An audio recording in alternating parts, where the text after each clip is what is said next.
It was a cold, late fall evening, and I was browsing Craigslist, looking for a used bicycle. My old one had become too cramped, and it was in pretty bad shape too. The chain was rusted, and the gears hardly worked anymore. It wasn't worth fixing. Living in a large city, I often checked online ads for good deals. There's always something new. That's when I found a listing for a high-end bike, posted by someone named Greg. The bike looked perfect in the photos, and the price was so low that I couldn't resist. Greg was asking for just over half of what a new one would cost, but since it was only 2 years old, it seemed like a fair deal without raising any red flags. I messaged him to ask for more details. He responded quickly, suggesting we meet at a nearby park so I could take a look and maybe buy it. We agreed to meet on Saturday afternoon. It was about a 20-minute subway ride from my place. I planned to ride the bike home if everything went smoothly. When I got to the park, I saw a tall, fit-looking guy standing by a tree. He didn't have a bike with him, but I figured it must be Greg. I had already checked his profile on Craigslist, so I was pretty sure it was him. He smiled as I approached, and we started talking about the bike, even though it wasn't there. He seemed really into cycling, sharing stories about the trails he'd ridden. But something was off. Where was the bike? I couldn't figure it out. When I asked about it, he said we needed to go to his place to get it. That set off some alarms in my head. Why didn't he bring it with him? I had expected to try it out right there in the park and make the deal on the spot. The idea of going to a stranger's house didn't sit well with me, but against my better judgment, I agreed to go with him. Greg assured me his place was just a 5-minute walk away, so we started walking. After 10 minutes of walking, we still hadn't arrived. I turned to Greg and asked how much farther it was. He suddenly got irritated and snapped at me. Out of nowhere, he started yelling, right in the middle of the sidewalk, in broad daylight. I had no clue what set him off, but he acted like I'd just wasted his entire day. The guy was clearly unhinged, and there was no way I was following him to his place. No bike is worth that. I turned around and started walking away as fast as I could without making it obvious. I didn't want to look back, but I couldn't help it. He was coming after me, still fuming. When I saw that, I broke into a full-on sprint. Luckily, I managed to reach a busier area, and he didn't follow me any further. I thought that was the end of it, but I was wrong. When I got back home and opened my laptop, I found a bunch of messages from Greg. At first, he was apologizing, but then the tone changed quickly, becoming more hostile. It was creepy how one message would be all sorry, and the next would be full of threats. I didn't respond to any of them. I just blocked him and tried to forget about it. I kept using Craigslist, though. A couple of weeks later, I saw another bike that caught my eye. I was still in the market, so I messaged the seller. His name was Jake. We arranged to meet at a park closer to my apartment. I showed up a bit early and waited near the main entrance. Out of nowhere, someone shoved me hard from behind. I hit the ground, scraping my hands on the pavement. When I turned around, my stomach dropped. It was Greg. I was stunned for a moment before it clicked that he'd set me up. He'd made a fake profile just to get me out here again. The guy was seriously unhinged. I scrambled to my feet and bolted. This time, I wasn't taking any chances. I called the police as soon as I was out of sight. I should have done that the first time. When the cops arrived, they separated us and took statements. From the way they looked at him, I could tell they knew something was off. Greg got himself arrested for assault, as he admitted to pushing me. Thankfully, that was the last I saw or heard from him. It's been about a month, and I'm still a bit on edge, wondering if it's really over. The whole thing was terrifying, knowing there was someone out there plotting against me. I'll never meet up with someone from Craigslist again, especially not for something like a bike. Not worth the risk.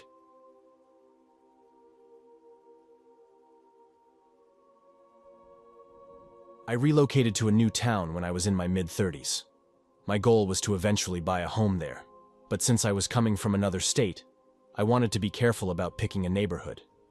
Instead of jumping into a house purchase, I figured renting an apartment first would give me some time to scout out the area.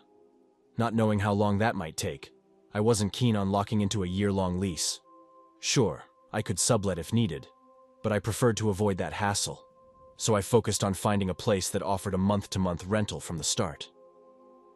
I mainly searched on Craigslist since smaller, independent landlords often listed their properties there, unlike the bigger companies that insisted on one-year leases. Eventually, I found something that seemed decent. It was a small building nestled in a residential area surrounded by single-family homes, giving off a nice suburban vibe, even though the city wasn't far away. The building had 3 stories, each with only 2 apartments, so a total of 6 units. The rent was affordable, and they only required a 3-month commitment. Plus, the apartment came furnished, which was a bonus. That was enough to convince me. I figured the odds of finding a house to buy within that time frame were slim. The apartment itself was nothing special but perfectly adequate for something temporary. The walls were a dull beige, the furniture was dated and a bit shabby, and the view from the window was just the neighbor's house next door. But it was functional and close to the city, which is what mattered to me. The building was pretty old, featuring a large double-glass door at the entrance that all the residents used. There were no fancy electronic locks, just standard keys, and I didn't notice any security cameras either. The place felt a bit behind the times since most buildings had better security by then. Since the apartment was furnished, I moved in with just a few personal items. I didn't cross paths with any of my neighbors, which was fine by me since I valued my privacy. Most days, I spent exploring the city and checking out houses for sale. I had narrowed down my search to a few neighborhoods. One morning, after staying up late the night before, a loud knock at my door startled me awake. Still groggy, I dragged myself to the door, unsure who could be there. When I opened it, I found a guy standing there with a toolbox. He introduced himself as the building's maintenance man. He seemed to be around my age, 34. The guy stood about 5'7", but there was something about him that seemed like you wouldn't want to cross him. Maybe it was the tattoos. His skin was covered in them, from his neck down to his knuckles, with a few small ones even on his face. I hadn't seen him before, but being new to the building, I didn't think much of it. He mentioned there had been a report of a leak in my unit that needed immediate fixing. The urgency in his voice made me step aside and let him in without hesitation. The apartment wasn't big, so I stayed in the living room while he moved around, checking under the sink, around the bathroom, and even behind the fridge. He was methodical, muttering to himself occasionally, and then just as abruptly as he arrived, he laughed and left. I remember feeling a bit uneasy after he was gone. His visit was sudden and, looking back, a little strange. Every other place I'd lived in always required maintenance to give some kind of notice before showing up. But I brushed it off and went back to bed, figuring I'd get a few more hours of sleep. When I woke up later that day, something about that morning's encounter kept bothering me. I decided to call the landlord, just to double-check that he really was with the building. When I got her on the phone, I explained what had happened, expecting her to reassure me that the guy was legit. But instead, she told me she didn't have anyone working for her who fit that description. In fact, my landlord said her nephew handled all the repairs, and he wasn't tattooed at all, nor was there any report of a leak. She added that no one else in the building had complained about anything like that either. That's when it hit me. This guy must have been some kind of thief who knew I was new to the place. He probably saw my listing on Craigslist and figured I wouldn't suspect anything. It made sense, especially since I later found out from the landlord that none of my neighbors had been visited by him. It was just me. It was clear that the man wasn't there to fix any leak. He was probably casing my apartment, seeing if it was worth robbing. Luckily for me, I didn't own anything of value. He must have realized that while he was snooping around, which might have saved me from becoming a target. But it does make me wonder what could have happened if I had an expensive laptop or something else worth stealing. Would he have tried to rob me on the spot, or would he have come back later? The fact that he carried a big toolbox with him still gives me chills. I can't help but think it wasn't just filled with tools.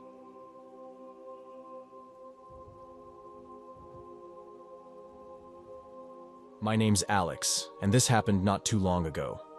Before we get into it, just know that what I did might not have been right, but I don't regret any of it. It all started with Craigslist. I have this thing for fixing up old cars and flipping them for some extra cash.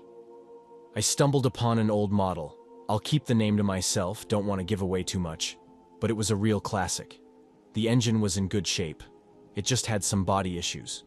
The kind of stuff I could easily handle.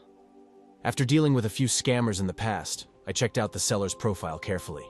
It looked legit. A young woman, probably late 20s. She was cute, and her profile pic was her and a guy I guessed was her boyfriend. They looked happy together. I sent her the usual, "Hey, is this still up for grabs?" And she got back to me pretty quick.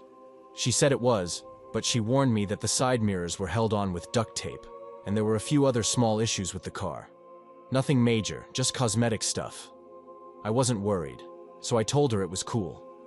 We went back and forth for a bit, and she seemed pretty eager to get rid of the car. It was a bit of a drive to where she was, but I had family nearby, so I figured I'd kill two birds with one stone. Now, I'm not going to mention exactly where she was or where I live. Let's just say they're far enough apart. You might think I was dumb for making the trip, but honestly, I didn't mind. I wish the worst part of this story was that she tried to scam me or something, but I wasn't that lucky. The day we agreed to meet, I grabbed an Uber to her place.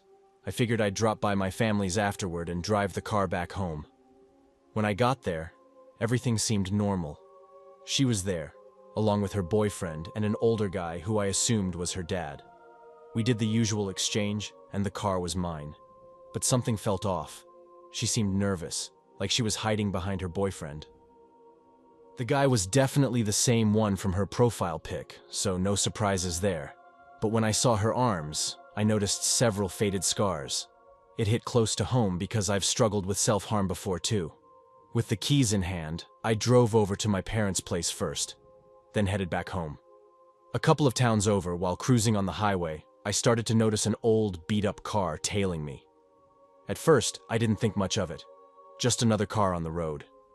But then I realized my gas tank was sitting at half, so I pulled into a station off the highway to fill up.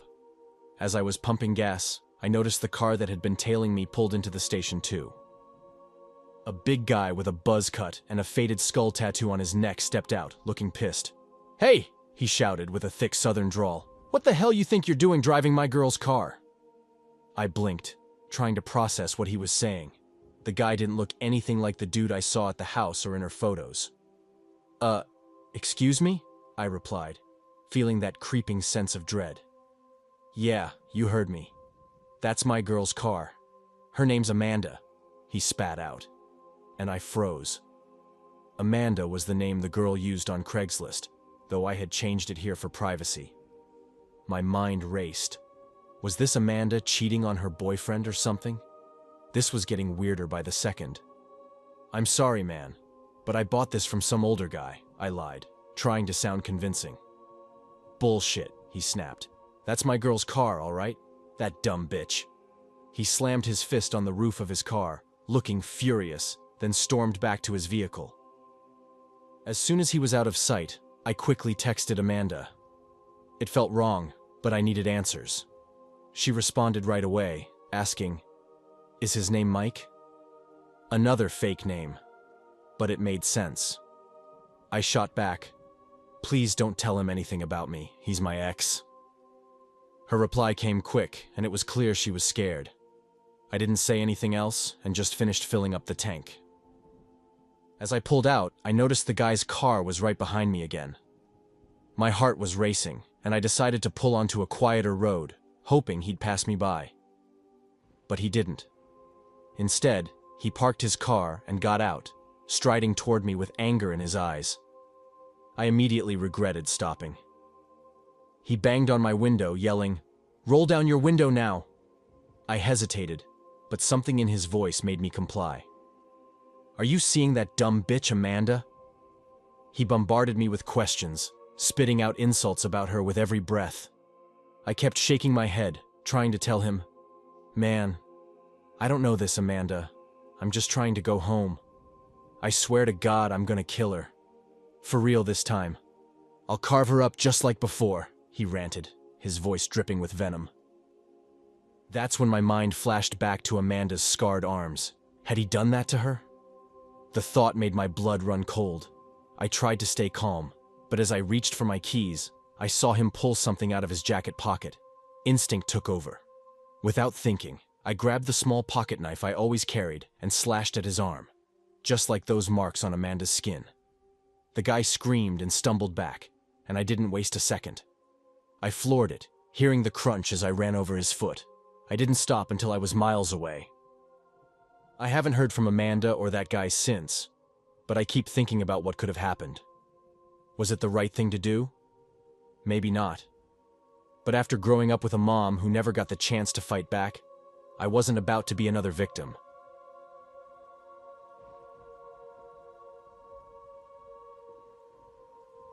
My buddy's dad had been talking about wanting to get his hands on a PlayStation 4, but he didn't want to shell out the cash for a brand new one. Times were tough, and you could score a used one for a lot less. I decided to poke around on Facebook Marketplace to see if I could find any PS4s up for grabs. There were plenty of people in my area selling them, and it didn't take long for me to find a pretty sweet deal. Most of the listings were going for anywhere between $160 and $210. I messaged about 10 different sellers, asking each of them the same thing, if they'd take $110 for the PS4. Most of them either turned me down or just ghosted me, probably thinking I was wasting their time. But one guy actually responded and asked if I could do $140. I stuck to my guns and said $110, and surprisingly, he agreed. I was stoked because my buddy's dad, Gary, had been talking about getting a PS4 for a while, and I knew he was pumped to play online with me. The seller suggested we meet somewhere, but I told him we'd just come to his place and asked for his address. He took his sweet time replying, and after an hour, Gary and I started to worry that the deal was going to fall through. I mean, I've bought plenty of stuff off Facebook Marketplace and Craigslist before, and people flake out all the time, so we were getting a bit anxious. But we really wanted to seal the deal because it was such a steal. The PS4 looked practically new, and it was a PlayStation Pro with a 1TB hard drive, making it a killer deal. Eventually, the guy sent us his address and said we could come by whenever. Gary and I jumped in the car and headed out right away. It was about a 35-minute drive, and it was getting pretty late. Neither of us was familiar with the area, which made us a bit uneasy. It was around 9:45 p.m., so it was dark, and the whole situation was starting to feel a little sketchy. The GPS led us to the wrong spot initially, so we had to message the guy to figure out where we were supposed to go. After about 10 minutes of back and forth, we finally got it right. We found the house and pulled into the driveway. The guy selling the PS4 came out of the house and walked towards us. He apologized for the mix-up, and we made small talk for a couple of minutes. He handed over the PS4 and all the cords, and Gary passed him the cash. We hadn't driven far when it hit us. We totally forgot to grab the controller that was supposed to come with the PS4. I told Gary we should turn around real quick since we were barely a mile down the road. Gary wasn't too keen on the idea though, and if the guy, let's call him Dave, hadn't messaged us right then, we probably would have just kept driving. I couldn't remember his real name anyway, so Dave it is. Just as we were talking about how he didn't give us the controller and how we both forgot about it, Dave messaged, saying he was sorry for forgetting and asked if we wanted to come back to get it. Figuring it was worth the trip back since a new DualShock 4 controller would set us back at least $65, we turned around. As we pulled back into the driveway, I got another message from Dave, telling us to meet him around the back of the house. He mentioned he was out having a smoke and asked if we could come to him. I showed Gary the message, and he immediately shot down the idea. He said there was no way we were going back there. It seemed way too shady. I mean, it was dark, and the area behind the house looked even sketchier from what we could see from the car. But despite Gary's warning, something pushed me to go check it out. I told him to stay in the car, and I'd go take a look. As I slowly made my way up the driveway, I started second-guessing myself. My gut was screaming at me to turn back, but I kept moving forward, even though everything in me was telling me not to. I reached the fence, opened it, and realized just how pitch black it was back there, way darker than I had expected. I stepped into the yard, closing the gate behind me, and that's when I felt a hard punch from the left side, hitting the back of my head. I spun around, but before I could react, I got hit in the face 3 more times, knocking me to the ground. Gary must have seen what was happening because he bolted out of the car and rushed to help me. I still don't know how, but he managed to fight off the 3 guys who jumped me. One of them even pulled a knife, but Gary somehow disarmed him. We got the hell out of there as fast as we could and drove straight home. We called the cops, but as far as I know, they never even showed up. I never heard anything from them after that. Looking back, it was clearly a setup. I think they had planned it all along, meeting us the first time just to check us out, deciding then whether or not to jump us. Dave probably forgot the controller on purpose, using it as an excuse to lure us back. That was the last time I ever used Facebook Marketplace, and honestly, I'm not sure I'll ever use it again.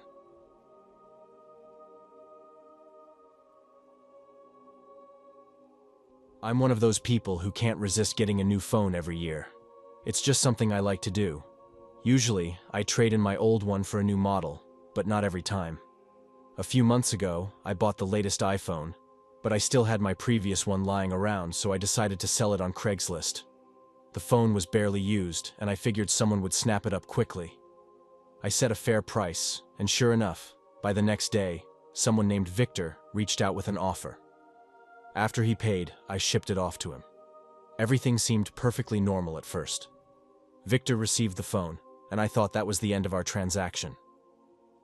But about a week later, I got a follow request on Instagram from Victor, the guy who bought the phone. I didn't know him beyond the sale, so it caught me off guard. I checked out his profile, and it looked like he lived a few hours away in a small town I wasn't familiar with. There wasn't much info on his page since we weren't connected, but something about it felt off, so I ignored the request. The next day, Victor sent me a direct message. He asked why I hadn't accepted his follow request and said he really wanted to stay in touch. I explained, "Hey, I just sold you the phone. We don't actually know each other, so I don't think we need to be connected on social media." I thought that would be the end of it, but he kept sending more messages, growing angrier each time. He called me some nasty names that I won't repeat here. It was unsettling, so I blocked him. After that, I thought I'd seen the last of Victor. He didn't try to contact me again on Instagram or any other platform, so I hoped the weirdness was over. But what came next was way worse. The following night, not long after I'd gotten home from my shift, there was a knock at the door. I walked over, peeking through the curtains, and my heart nearly stopped. It was Victor, standing on my front porch. I couldn't wrap my head around how he found my place. I hadn't given him any personal info beyond shipping the phone. My first instinct was to step back, away from the door. No way was I going to open it for this guy. He knocked again, louder this time. I could hear him shout from the other side, saying he knew I was inside. I don't know how he figured that out. Maybe he caught a glimpse of me through the window, or perhaps he heard me moving around. Either way, I wasn't going to let him in. My hands were shaking as I grabbed my phone and dialed 911. I explained that this man, whom I'd sold a phone to online, had shown up at my house out of nowhere and refused to leave. They assured me that officers would arrive shortly, but those minutes felt like hours. To my surprise, the police arrived quicker than I expected. Victor hadn't budged from my doorstep. He wasn't trying to break in, but he was definitely not leaving on his own. The officers spoke with him first, then came to talk to me.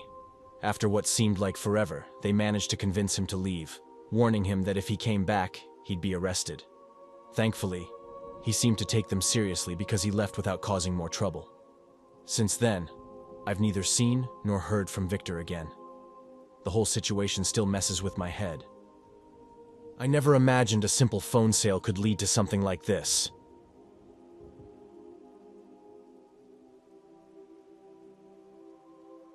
This happened nearly 8 years ago, when I moved into an older apartment. I didn't have much stuff since I'd always liked keeping things simple.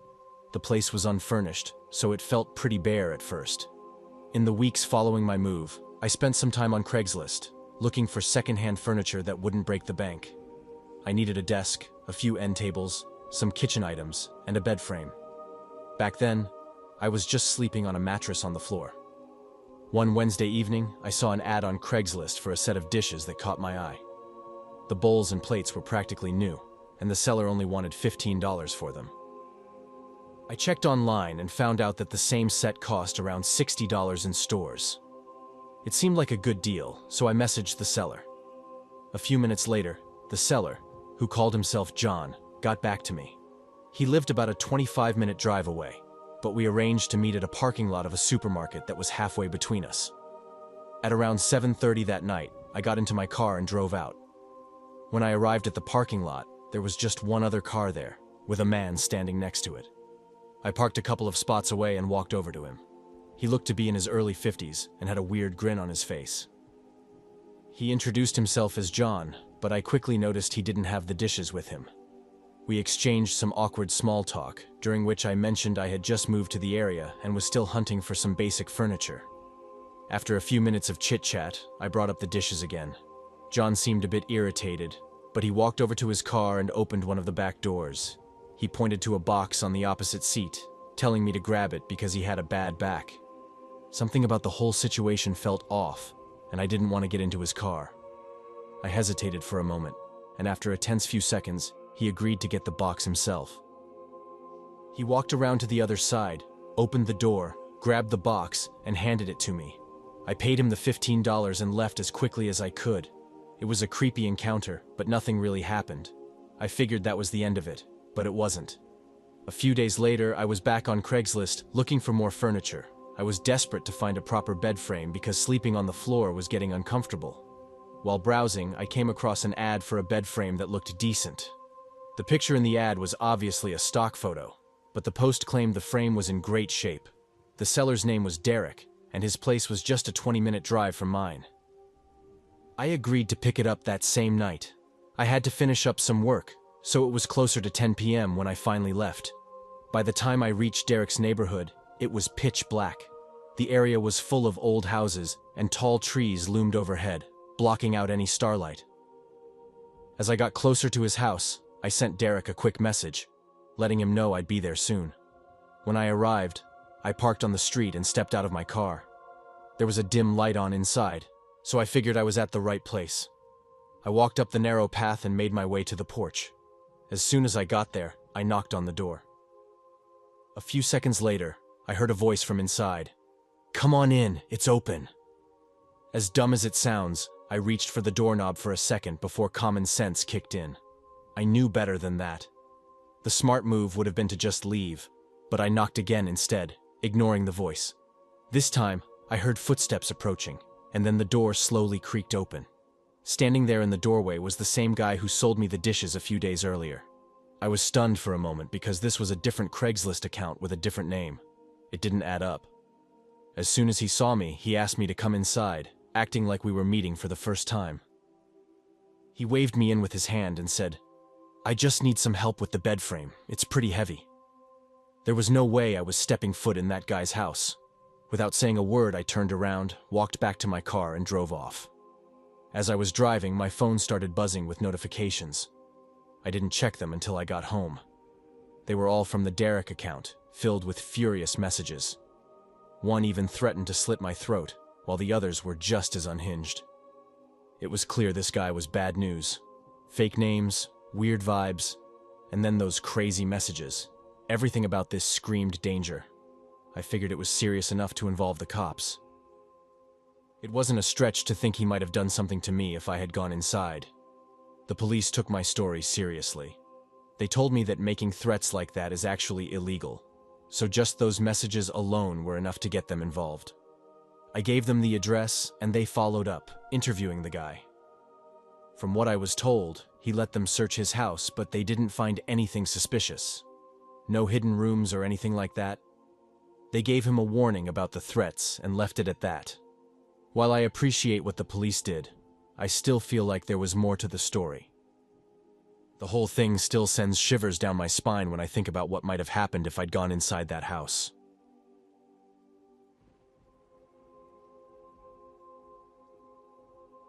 I can't shake this memory, even though it's been nearly 6 years. Back then, I was a young woman in need of a new car. My goal was something reliable but budget-friendly, so I turned to online sites like OfferUp and Facebook Marketplace. After about a week of searching, I stumbled upon a car that caught my eye. The price was right, and everything seemed legit from what I could tell, so I decided to check it out. I messaged the seller, expressing my interest, and we agreed on a time to meet. The seller's name was Dave. He was a large man with a scruffy beard. We decided to meet at a small strip mall roughly 10 miles from my apartment. It seemed like a safe spot, public and well lit. I drove my old beat-up car to the meeting, arriving around 8 p.m. The area was quiet, with just a few people milling about. Soon enough, I spotted the car I was interested in as it pulled into the lot, parking at the far end. I walked over and introduced myself to Dave. We chatted a bit about the car before he asked if I wanted to take it for a test drive. Of course I did. I needed to know it was in good shape. Dave suggested I hop in the passenger seat so he could show me a few things first. Then I could take over. That didn't seem odd, so I agreed and got in. We left the parking lot and started down a main road. Dave was talking about the car's features, nothing too unusual. But after a few minutes, I expected him to stop and let me drive. Instead, he just kept going, further and further away from the strip mall and deeper into a part of town I wasn't familiar with. It didn't take long before we were surrounded by nothing but trees and empty roads. I felt a knot tightening in my stomach as the minutes ticked by. Dave, who had been chatty before, was now mostly silent, occasionally muttering something about the car. I finally asked, "So, can I take it for a spin now?" Dave shot back quickly, "In just a bit. I'll let you drive soon." But several more minutes passed in silence before he finally started to pull over. We were completely alone. No cars, no lights, nothing but the dark road and the woods pressing in around us. As we rolled to a stop, I noticed a narrow trail cutting into the woods just off the road. There was a dark SUV parked on that narrow trail, its lights completely off. When Dave brought the car to a stop, I noticed the doors on that SUV swinging open. My gut was screaming that something was very wrong. Dave turned toward me, his expression suddenly serious, and demanded that I hand over my phone.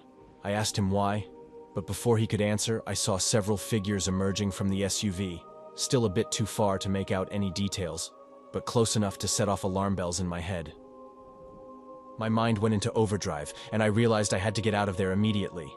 Without thinking, I flung the passenger door open and bolted. As soon as my feet hit the ground, I sprinted toward the woods. Behind me, I heard the SUV's doors slam and voices, men shouting at each other and then at me. I didn't stop to look back, I just ran.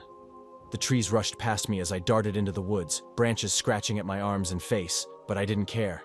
I could still hear them chasing me, their voices growing more frantic as they tried to keep up.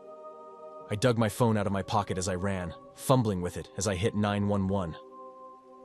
I kept moving, barely able to catch my breath, and breathlessly told the operator that I was being chased. I had no idea if they could hear me or even if the call had gone through, but I kept talking, hoping someone was on the other end. The voices behind me grew fainter, and after what felt like an eternity, I realized I could no longer hear them. Finally, I slowed down, my chest burning and my legs aching.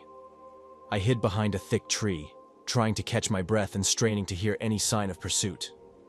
It was eerily quiet, but I didn't dare move just yet. I called the police again, this time managing to stay on the line long enough to tell them I was lost in the woods and needed help.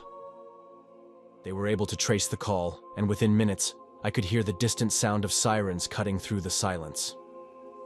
Eventually, I crept back through the woods, keeping low and moving carefully until I saw the flashing lights of the police cars. Dave and his accomplices were long gone by then, but I gave the officers a detailed description of him, the best I could recall in my panicked state.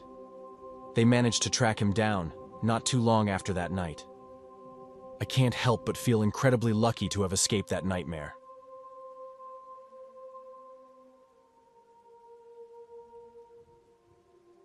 It was during my senior year of high school, about 12 years back when this happened. One evening, while I was lounging on the couch, a new friend request popped up on Facebook. Without overthinking, I accepted it, not even bothering to check who it was. My profile was public back then, but I wasn't active much, so I figured it wouldn't matter. Days went by, and the request slipped my mind until I received a message in my inbox. It was from the person who'd added me, introducing himself as Rob. He mentioned we had a few mutual friends. I responded, making small talk. I didn't question it much since I knew some folks from other schools, and it seemed likely we could have crossed paths at a party or a gig or something. I didn't want to come off as rude, just in case. Rob was easygoing and chatty, and soon we were messaging each other regularly. We talked about bands, classes, random stuff. Over time, I started considering Rob a friend. I'd occasionally bring up the mutual friends he mentioned, but every time, Rob would steer the conversation elsewhere. Looking back, I realized that was a red flag. But at the time, I didn't think much of it, so we kept talking. Eventually, Rob suggested we meet up. I hesitated at first, but when he said my buddy Jack was coming too, it eased my nerves, so I agreed. We planned to meet up at our school, just to chill and smoke. It was a spot we both supposedly knew well, or so I thought. I got to the school later that evening, close to midnight. Walking through the empty campus, I couldn't shake the weird vibe. The pathways, usually familiar, felt creepy under the dim streetlights. My friends and I would hang out here often, but it had never felt this eerie before. Some areas were lit up around the clock, but we'd chosen a shadowy spot near the parking lot to avoid being seen since we weren't supposed to be there. I glanced around, looking for any sign of Rob or Jack, but the place was deserted. The distant hum of traffic was the only sound, with the occasional car's headlights piercing through the darkness, forcing me to squint. Out of nowhere, a figure stepped out from the shadows. He was wearing a hoodie that hid most of his face and had on sunglasses, even though it was pitch black. He introduced himself as Rob, and as he came closer, I felt an unease I couldn't shake. Rob's vibe was nothing like I expected. Online, he seemed friendly and open, but in person, he was distant and almost cold. Even though I couldn't make out his face, I got the sense he was much older, probably around his mid-30s, which was unsettling. What made it worse was that he was alone. There was no sign of Jack like he'd promised. My mind raced with doubts, but I tried not to jump to conclusions. Maybe Jack was running late, or maybe this was just a misunderstanding. I forced myself to engage in small talk, hoping to ease the tension and make the situation feel less weird. But as soon as Rob spoke, I knew something was wrong. His voice was gravelly and deep, like someone who'd spent decades smoking. It didn't match the guy I'd been chatting with. I wanted to ask about Jack, but fear held me back. I didn't want to tip him off that I was getting suspicious. Every instinct I had was screaming at me to leave. I quickly made up a story, saying I'd forgotten about something urgent and needed to go. As I started to walk away, Rob trailed behind me for a bit, which sent my heart racing. Luckily, after a short distance, he stopped following me. I picked up my pace, my heart thudding in my chest as I headed home as fast as I could. By the time I got home, it was clear that Rob was not who he said he was. The whole encounter left me shaken, and I realized just how close I'd come to something bad happening. I felt stupid for not being more careful. I hadn't even bothered to call Jack to check if he knew Rob, and that simple mistake could have cost me dearly. The next day at school, I told my friends about what happened. As I suspected, none of them had ever heard of Rob, including Jack. When I logged back into Facebook, Rob's profile had disappeared, leaving me with no answers. To this day, I have no idea who that guy was, or what could have happened if I hadn't left when I did.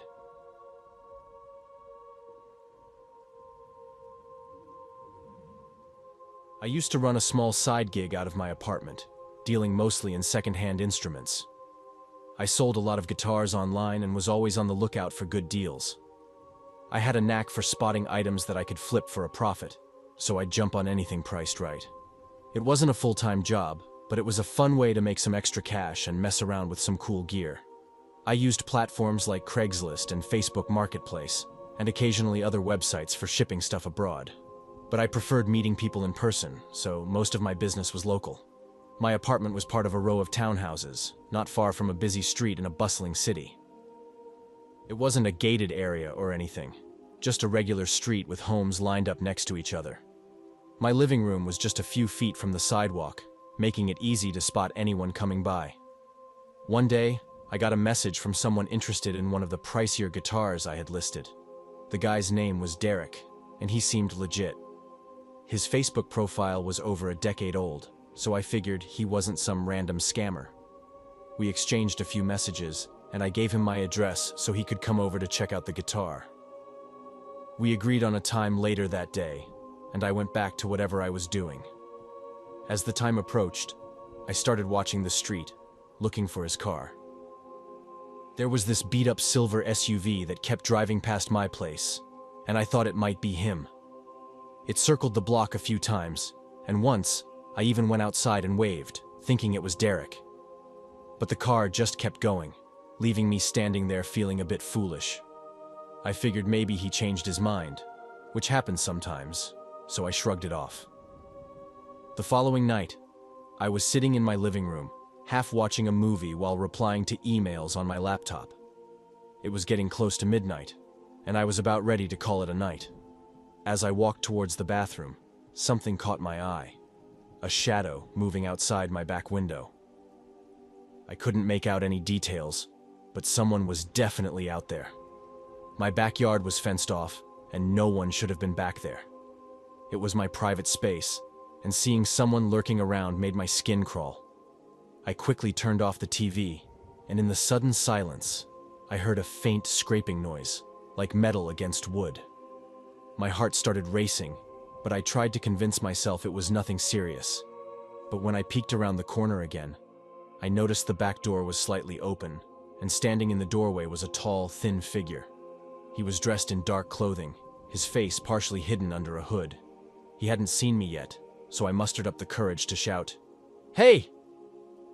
It was a pathetic attempt to sound tough. My voice cracked, and it came out more like a squeak than a command. The figure froze and slowly turned to face me. For a split second, our eyes locked. His were hidden in the shadows of his hood, making the moment even more unsettling. We stood there, neither of us moving, as if time itself had stopped. Then, as if someone had hit fast forward, he bolted. He didn't come towards me, thank God. Instead, he turned and sprinted out the back door. I ran after him, shouting as loud as I could, trying to wake the neighbors or at least scare him off for good. I slammed the door shut and immediately called the police. When I examined the door more closely, I saw that it was damaged, the deadbolt no longer working. It looked like someone had pried it open. The cops arrived and asked me a few questions. They did a quick check around the area, but the guy was long gone. One of the officers suggested it was probably a random break-in attempt, just someone looking for an easy score. When I mentioned my small business, the officer raised an eyebrow. I told him about selling pricey stuff from my place. He nodded and said that might make me a target. It made sense, I realized. I was practically advertising that I had valuable things inside, and giving out my address to strangers, that was just asking for trouble. I handed the cops a list of people who had contacted me recently, but they never caught anyone. I was convinced it was the same guy from the night before. Everything lined up too perfectly. As for the silver SUV, who knows? It might have been him scoping out the place, but I never saw that car again. After that night, I was on edge all the time. I couldn't shake the feeling that someone might come back. I knew too many people had my address, and with that guy still out there, I didn't feel safe in my own home. A few months later, I decided to move into a high-rise apartment with better security. It wasn't a hassle since I was just renting, and the peace of mind was worth it. I kept up with my side gig for a few more years, but I started doing more of my sales online. Funny enough, it turned out to be more profitable, and I didn't have to worry about strangers coming to my door. Looking back, there was no reason to risk those face-to-face deals anymore.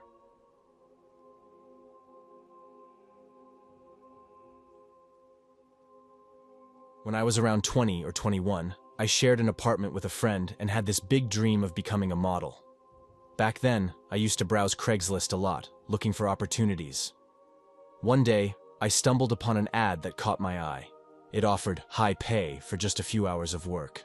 I was a bit skeptical but figured I'd give it a shot since the pay ranged between $250 to $600 for a gig with a clothing or lingerie brand. I called the number listed, and the person on the other end sounded legit. I could even hear what seemed like a photo shoot happening in the background. We talked for a while, and it all felt pretty normal. They told me they needed some full-body shots and a headshot, and after that we could arrange the shoot. So, we scheduled a date, and somehow they talked me into giving them my home address. I guess they convinced me they'd handle the costs for the photo shoot and transportation, which seemed reasonable at the time. The day of the shoot, I got ready and waited outside my apartment. Soon enough, this beat-up gray van pulled up. The windows were all tinted, and one of them was patched up with silver duct tape. I started to feel uneasy, thinking I might have walked into some kind of trap. I opened the van door, and the inside was a mess, like someone had been living in there for years, with trash scattered everywhere. The weirdest part? There was no camera in sight. Just then, I saw my landlord was home, and I rushed over to knock on her door. As she opened it, the man started to get out of the van like he was about to grab me. But when he saw her, he jumped back into the van and sped off down the street. This was a few years back, maybe in 2018, though I can't recall the exact month or day.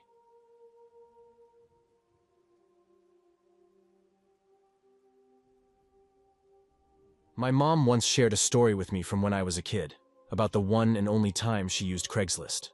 She was just casually browsing, not intending to buy anything or looking for anything in particular. It was more of a boredom scroll. But then she stumbled across a huge bundle of women's clothes that caught her eye. The bundle had over 100 pieces, and it was priced ridiculously low, around $40 or something like that. What grabbed her attention even more was that most of the clothes were in her size, according to the description. Intrigued, she messaged the seller to ask if she could see some pictures of the items. The seller, who was a woman, responded, but said she couldn't provide any photos. She did, however, explain that most of the clothes were from brands like Old Navy and Gap, and included a mix of tops, pants, and sweaters. Despite the odd refusal to show pictures, the woman asked my mom if she wanted to meet up to see the clothes in person. When my mom agreed, the seller suggested meeting at a small chapel just a few miles outside of town. My mom knew the chapel she was talking about. It was out in the sticks, but it had a couple of houses nearby, so she figured it would be safe enough. They agreed to meet around 7 p.m. that evening, and that's when things took a terrifying turn. I'll do my best to describe it the way my mom told it to me. When she arrived at the chapel, she parked out front and waited for the seller to show up.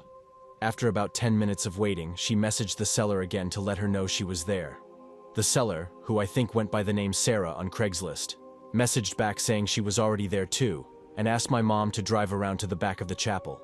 Even though this request set off alarm bells in her head, my mom drove around to the back parking lot.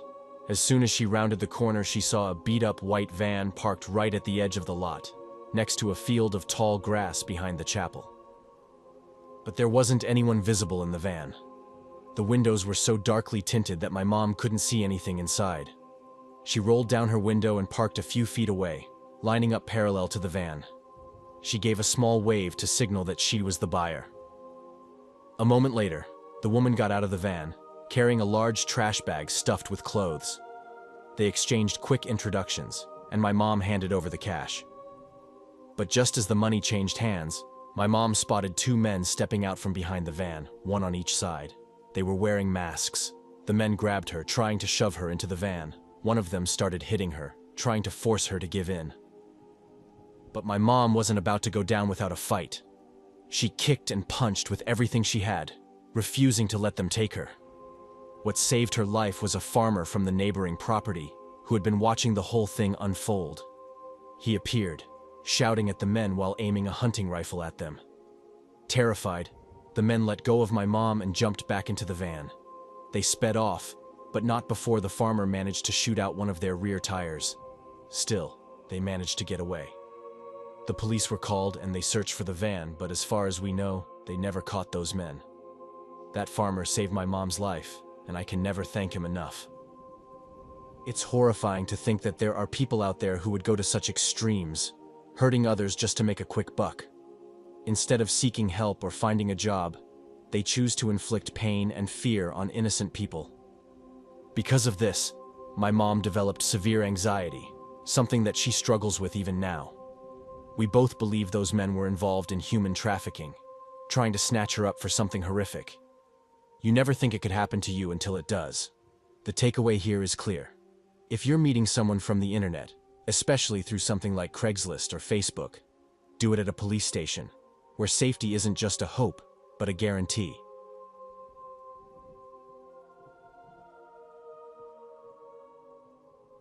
This happened quite a few years back when I was about to start my junior year of college. Up until then, I'd been stuck in the dorms, which was the norm for underclassmen at my university. But this time, I was moving into a house off campus, which had me buzzing with excitement. I was set to live with 3 close friends, all girls I trusted. The house was pretty spacious, with 4 bedrooms and a bathroom upstairs, and a kitchen, living room, and another bathroom on the main level. Plus, it had a basement, though none of us were too eager to explore that part. Since we didn't have much in the way of furniture, I hit up Facebook Marketplace. It's usually the go-to for scoring cheap or even free stuff, and I wasn't too picky. Figured we'd only need it for the next couple of years, so who cared if it was a bit worn? After some browsing, I came across a few decent finds. One in particular caught my eye. A couch, going for free, and just a quick drive across town.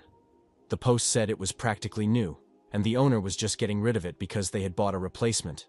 The pictures looked good, nothing seemed off about it. This was early summer, right after we'd signed the lease, and the house was still pretty much empty. My roommates weren't around yet, so I figured I'd snag this deal on my own. The couch was only about a 10-minute drive away. I messaged the seller to check if it was still up for grabs, and a guy named Rick replied, saying it was. His profile picture made him seem like he was in his late 40s, maybe early 50s, just your average middle-aged guy. We arranged for me to come by and pick it up that same evening around 7 p.m. Luckily, I managed to borrow a friend's pickup truck, knowing there was no way the couch would fit in my tiny car. So, when the time came, I headed over to the address he gave me. The neighborhood was pretty typical for a college area. Older houses, nothing too fancy, mostly modest-sized places. I sent Rick a message saying I'd arrived and then walked up to the front door, ringing the bell. He answered pretty quickly. Tall, lanky, and just as his picture had shown. He seemed nice enough, invited me inside, but things started feeling off almost immediately. As soon as I stepped inside and took a couple of steps, Rick moved behind me and casually but firmly positioned himself in front of the door. My heart skipped a beat when I realized that I couldn't spot the couch anywhere. Rick stood there, and I figured he'd point out the couch or something, but instead, he started chatting. He asked if I went to the local college, what I was studying, and other harmless stuff like that.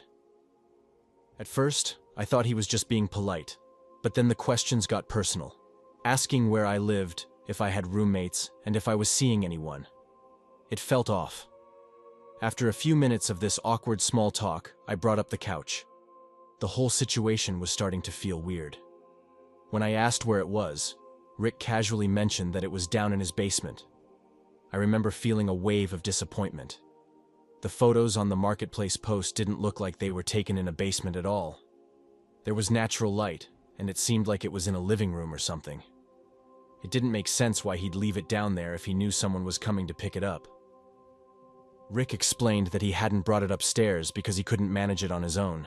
I guess that added up. He was pretty lanky and didn't seem the type to be hauling furniture around by himself. But still, the couch wasn't huge. It was more of a love seat, really. He stayed put in front of the door, almost like he was blocking it, and pointed towards the basement door, which was just a few steps away. "You can go first," he said, gesturing for me to head down. I walked over to the door and opened it. As I peered down the stairs, that uneasy feeling I had got much worse. The basement looked dark and unfinished, with old wooden steps leading down to a concrete floor. I noticed a light switch at the top of the stairs and flicked it on, but nothing happened. At that point, Rick had moved to stand right behind me and he said, "Oh, the bulb must have burned out."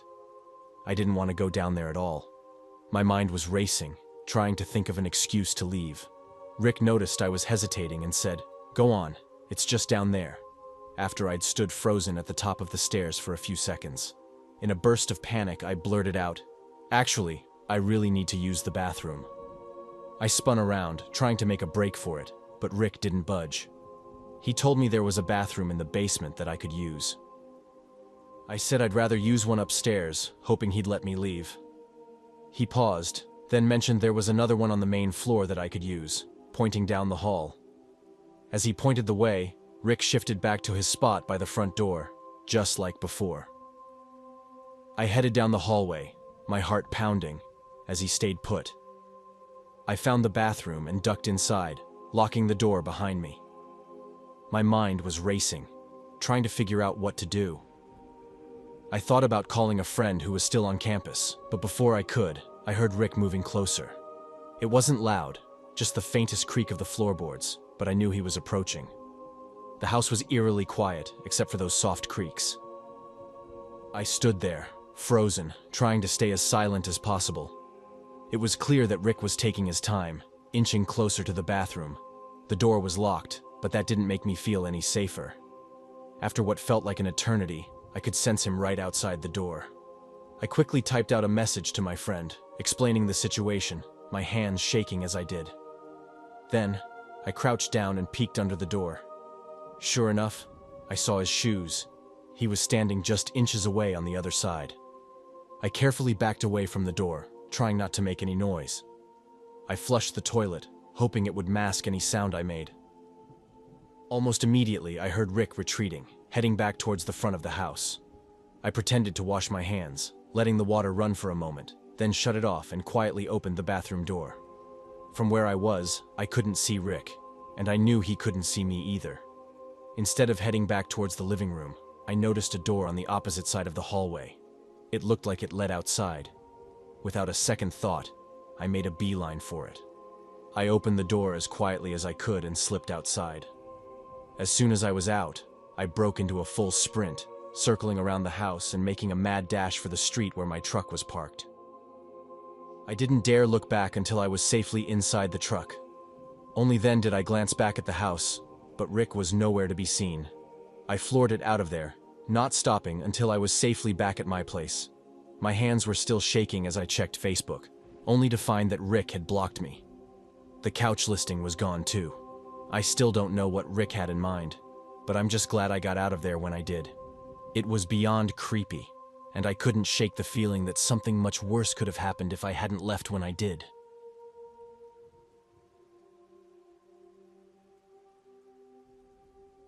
I'm a 34-year-old guy living alone in a quiet town a couple of hours outside of a big city.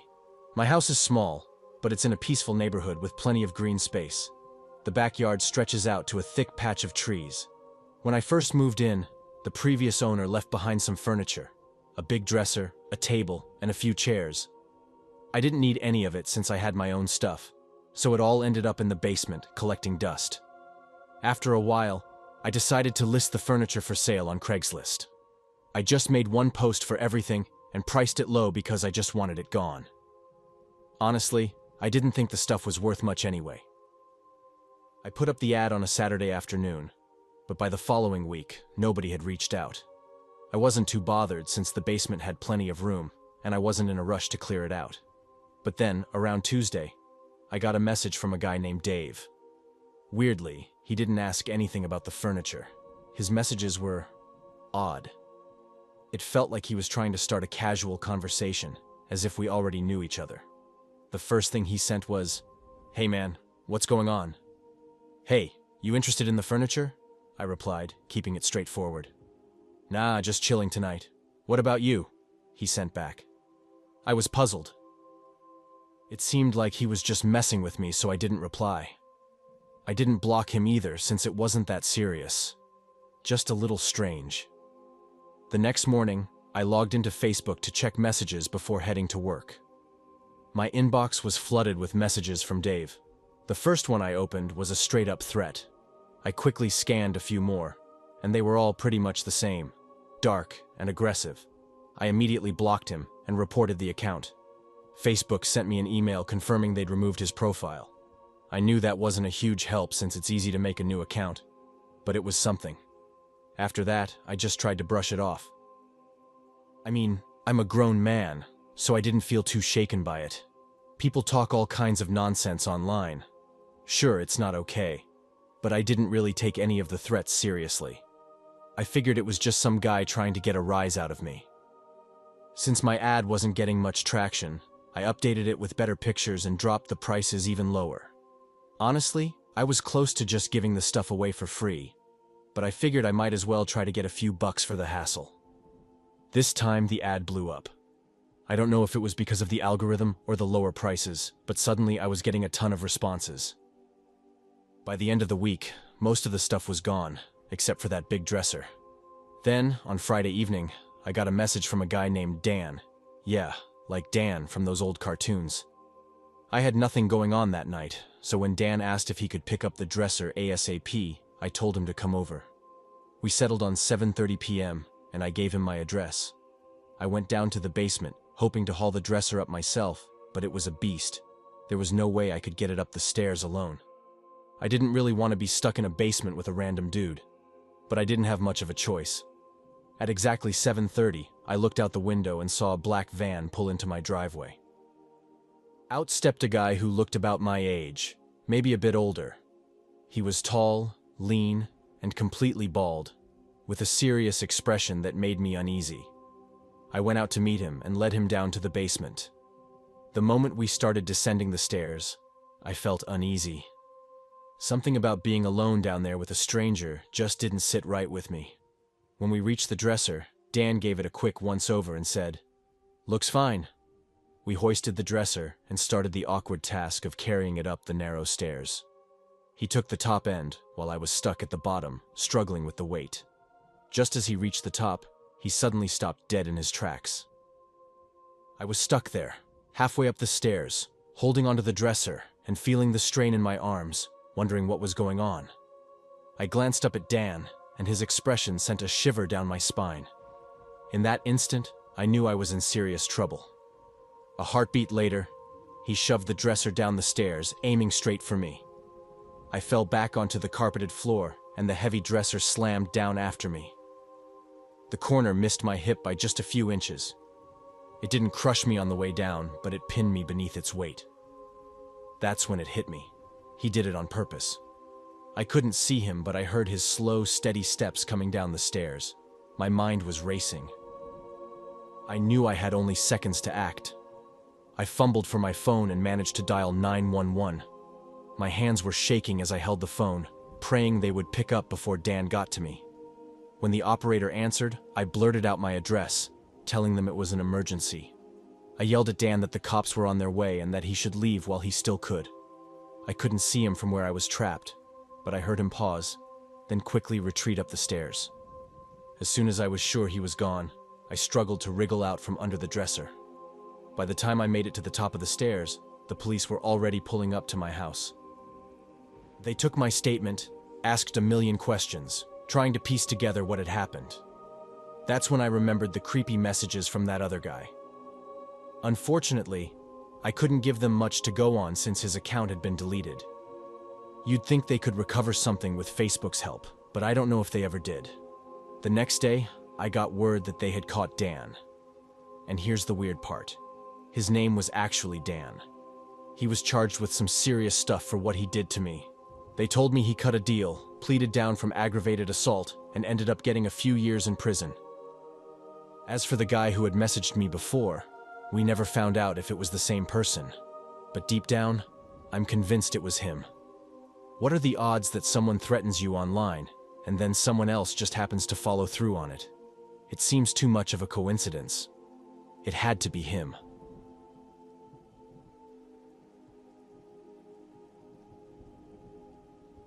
In September 2021, I had a really unsettling experience while browsing Craigslist for furniture. I'd used it a bunch of times before without any issues, so I didn't think much of it when I found a desk that caught my eye. I was on the lookout for something plain, something I could easily fix up with some paint or other DIY touches.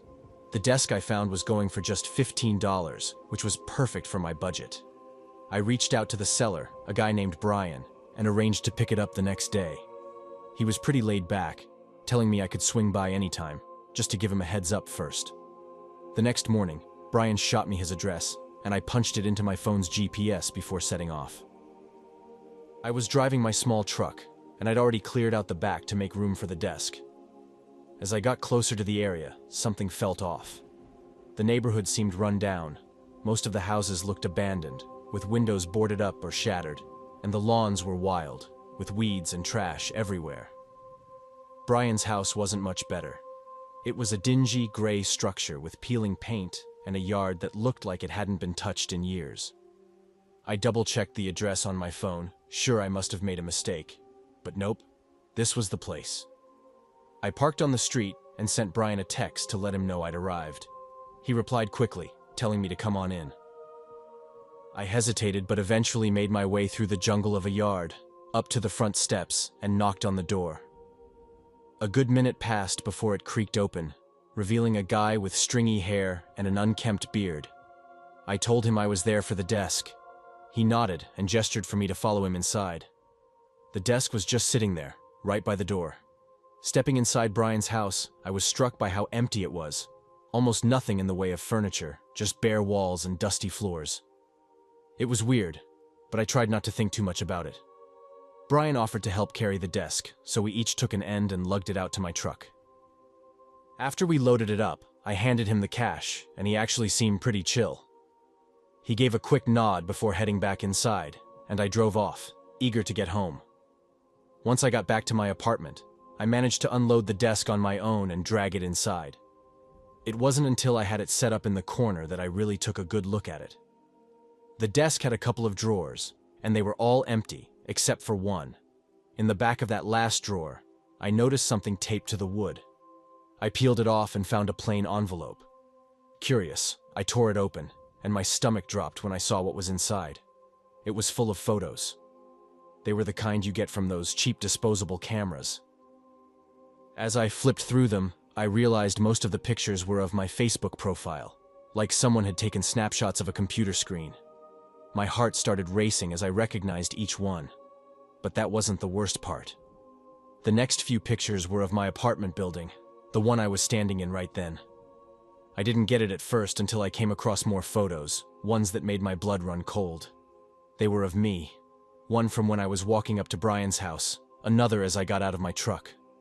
I was completely freaked out, unsure what to do. I went back on Craigslist to look for Brian's profile, but it was gone, like he'd just vanished into thin air. Either he deleted his account or he blocked me, I couldn't tell. After that, I tried to forget about it. I still have the desk, but the envelope? I've lost track of it. Honestly, I'm just relieved I never ran into Brian again. Maybe he thought it was all some kind of twisted joke, but it still gives me chills.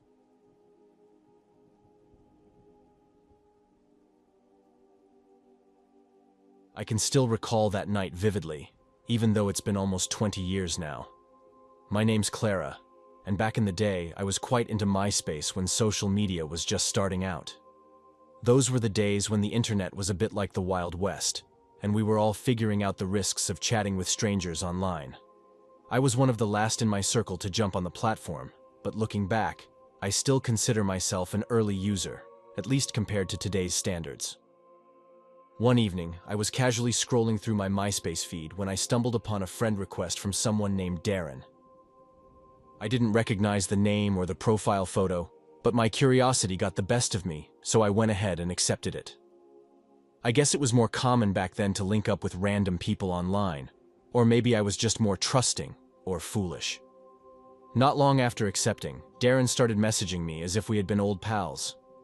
It was odd, since I was certain we had never crossed paths before. At first, I assumed he must have mistaken me for someone else, but when I pointed that out, he insisted otherwise. There was something peculiar about his messages that caught my attention. He seemed to know things about me, personal stuff I was sure I hadn't shared on MySpace. Initially, it freaked me out a little, but considering I had an open profile and wasn't really careful about what I posted, I figured maybe it was all stuff he could have found on his own. For instance, he somehow knew my full name, even though it wasn't listed anywhere on my profile. As days passed, Darren's messages became more frequent and intense. He started commenting on my photos, sometimes leaving multiple comments on each one. It felt like things were getting out of hand, and I wanted to put an end to it.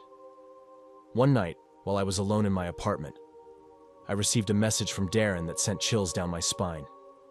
It simply said, "I know your darkest secrets, Clara. I've been keeping a close eye on you." A wave of fear washed over me as I glanced around my dimly lit living room, half expecting to spot his figure hiding in the shadows. I didn't respond to his message. I just shut my laptop and didn't touch it until the following day. When I opened my laptop the next morning, there was another message from Darren. He claimed he was just messing around, trying to make a joke out of the whole thing. But I wasn't buying it. I was too freaked out to believe him, and I wanted to cut all ties with this guy. So I decided to tell my best friend, Mia, everything. When I shared what had been happening with Darren and the creepy messages, Mia's face went white. She mentioned that she had also gotten some strange friend requests lately, but had wisely ignored them. I felt so stupid for letting myself get tangled up with some weird guy from the internet. As if things couldn't get worse, Darren's messages became even more unsettling. He started bringing up places I had been to, locations I hadn't mentioned anywhere online. Paranoia started eating away at me. I was constantly glancing over my shoulder, trying to figure out if he was actually following me or if he was just some tech-savvy creep who knew how to find out things online. I hoped it was just the latter, but I couldn't shake the fear that he might actually be out there, watching. Eventually, I couldn't take it anymore. I went to the police and handed over everything I had, screenshots, message logs, whatever I could gather. I was desperate for them to track this guy down and make him stop. A few days later, I got a call from the police. They said they'd managed to locate Darren and take him into custody. He wasn't in my town, but he was close enough, just a couple of towns over. The whole situation was way more dangerous than I had ever imagined. It turned out that Darren was seriously disturbed and had been stalking multiple people through social media for some time. Even now, the thought of Darren and what happened sends chills down my spine. I've learned so much about online safety since that terrifying experience, and I've completely changed how I interact online. I never engage with strangers the way I used to back then.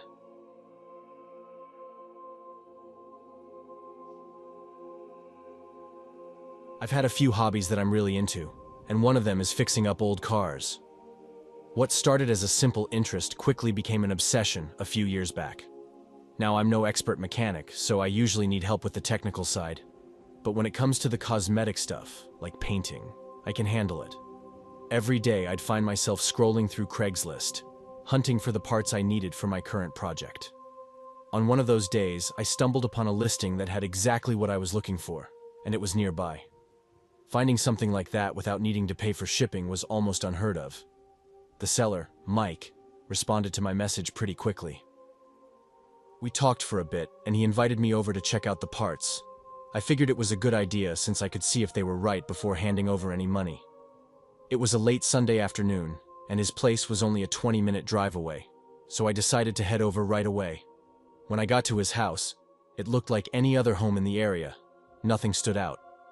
I parked on the street and walked up to the door. After I rang the bell, Mike answered. He was in his mid-50s, a bit overweight, and around 6 feet tall. I'm 44 and much shorter, so he kind of towered over me. We instantly started talking about cars, sharing stories about our different projects. He led me into his garage, where he kept the parts. Everything was neatly arranged, and sure enough, the parts were exactly what I needed and in great shape. I was about to wrap things up, pay for the parts, and head out, but Mike insisted I stay a little longer to chat some more and maybe have a drink. He seemed like a nice enough guy, and it's always good to meet someone who shares your interests, so even though I was ready to leave, I didn't want to be rude. I agreed to stick around for a bit. I followed him inside, and he told me to make myself at home in the living room, while he went to grab us some drinks. The house was pretty ordinary, but I started feeling uneasy. It's one thing to meet up with someone for a deal, but it felt odd being alone in a stranger's home. I'd done this kind of thing before, but never had it gotten this personal. I waited there for what felt like forever, though it was probably just 5 minutes. When Mike came back, he handed me a cup. It was one of those red plastic cups you'd see at a college party. That struck me as odd, because his house seemed nice enough that he'd have real glasses. I looked into the cup and saw a dark drink with white foam on top. I asked Mike what it was. He said it was red wine, but I could tell something was off right away. The foam on top didn't look like any wine I'd ever seen, and when I took a sniff, it smelled more like grape soda than anything else. I glanced back at Mike, and he was watching me with this weird look in his eyes. As soon as our eyes met, he quickly looked away and took a drink from his own cup. The vibe was all wrong, and I knew I needed to get out of there. I placed the cup on the table and made my way towards the door without even saying goodbye. In any other situation, it would have seemed rude, but I was too creeped out to care. Just as I reached the hallway, Mike suddenly rushed ahead and blocked the front door. I didn't want to make things worse. I just wanted to leave. Just needed some air, I said, hoping he'd step aside. But Mike didn't budge. I told him again that I was leaving, this time with more force in my voice. I knew I couldn't take him if it came to a fight, and I didn't have anything on me to defend myself except for my keys. It wasn't much, but I slipped my hand into my pocket and wrapped my fingers around them, ready to use them if I had to. Mike took a step toward me, moving just enough for me to see a small gap between him and the door. I didn't waste any time. I pushed past him, squeezing through the opening as quickly as I could. There was just enough room for me to open the door and bolt outside. I didn't stop running until I reached my car, locking the doors as soon as I got inside. My heart was pounding, and when I looked back, I saw Mike standing in his doorway, but he didn't follow me. I sped off, checking my rearview mirror, half expecting him to be chasing me, but the road behind me was empty. I drove around for a while, making sure I wasn't being followed, and then finally headed home, trying to calm down from what had just happened. As soon as I got back, I called the cops. They told me that they'd received other reports about strange things happening with online sales. Apparently, someone else had reported Mike before. Another guy had barely escaped after drinking something at Mike's place and feeling the effects of whatever was in it. With my story, the police had enough to go search his house. A few days later, I got a call from them. They had found a stash of drugs at Mike's place, along with evidence that he'd been drugging and robbing people who came to buy things from him. He was arrested and hit with a bunch of charges. It was a huge relief knowing he was caught, but I couldn't shake off the guilt. I kept kicking myself for being so careless, for letting myself end up alone in a stranger's house when I knew better. But in that moment, I still made the wrong choice.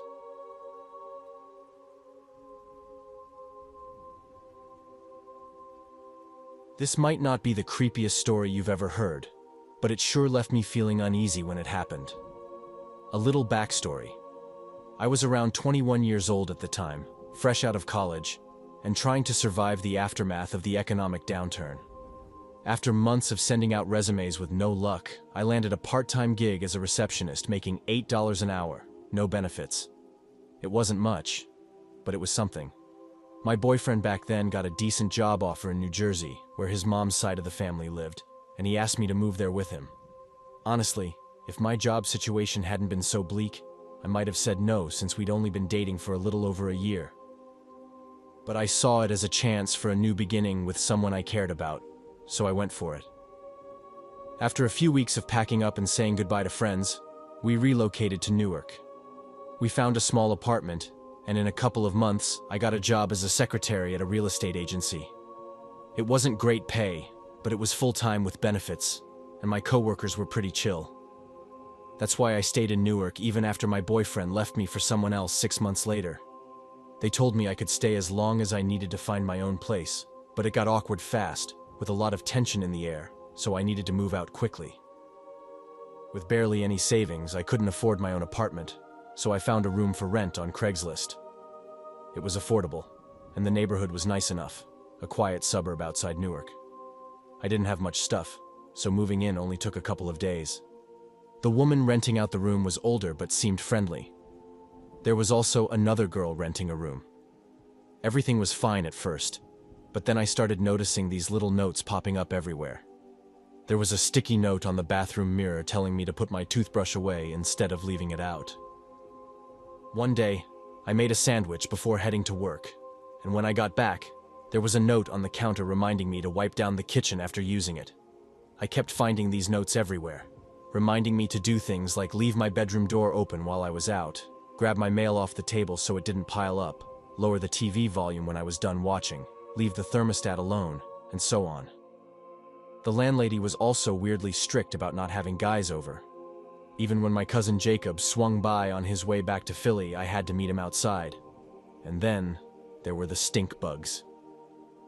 I kept spotting them around the house and asked the landlady about getting an exterminator, but she insisted that wouldn't help at all. Stink bugs aren't common where I grew up, so I took her word for it. Then one day, I got back from work to find my room completely emptied. The landlady wasn't around, so I knocked on the other renter's door, hoping she might know what was going on. Instead, I found all my stuff set up in her room. She wasn't there either. For a moment, I questioned my sanity. Had I just forgotten which room I'd been in all this time? And why hadn't she mentioned she was moving out? When the landlady finally came home, I confronted her. She told me the other girl had moved out, and since the room was bigger, she figured I'd prefer it. I was furious that she had moved all my things without even asking me. She casually mentioned that a male friend of hers had helped with the move, which struck me as odd since she had been so strict about not allowing men in the house. Still, I let it slide, thinking she was just trying to do something nice. But I did ask her to give me a heads up next time. I couldn't stand the new room. It was at the back of the house, barely got any sunlight, and always had this odd smell that never went away no matter how many candles I burned. At night, I'd often hear strange noises coming from the backyard. I'd check the window, but there was never anything there. Sometimes, I'd swear I closed the bedroom door before bed, only to wake up and find it wide open. One night, I woke up and saw a shadowy figure walking past the closet. I reached for the lamp, but by the time the light came on, the figure had disappeared. By now, I was thoroughly spooked, and my parents urged me to move back home. At first, I resisted. I liked my job, had made some new friends, and had even started dating again. I thought I could tough it out for a few more months until I found a new place. Plus, a couple of my college buddies had recently moved to Brooklyn, so I spent most weekends crashing at their place. Sometimes, I'd drive down to Philadelphia to stay with my cousin Jacob. He kept pushing me to either move back home or crash with him for a while until I found a job there. My lease was month to month, so when I handed over the rent for that month, I told the landlady I'd be moving out at the end of it. A couple of weeks later, the landlady mentioned she had to leave town for work. She was gone for a few days, and I slipped into my usual work routine. But the night before she was set to return, I decided to cut loose a bit. I cranked up the TV volume to the max and turned down the heat a few notches, making the furnace kick on, something it rarely did.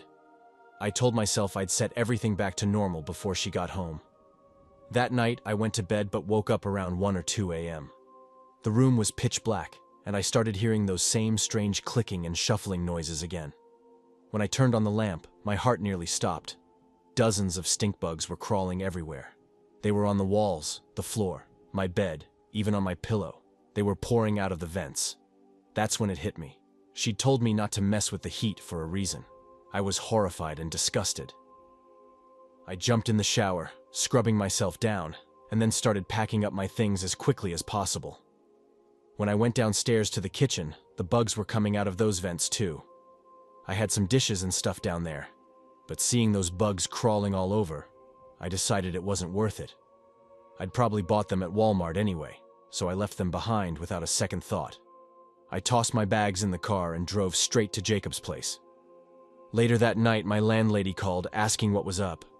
I had just slid my house key through the mail slot on my way out.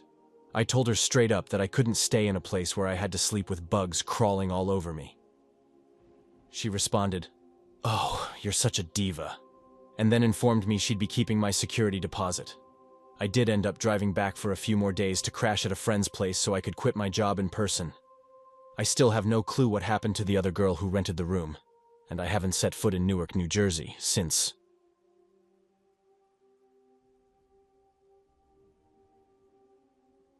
I've got a freaky tale about an experience I had on Facebook Marketplace.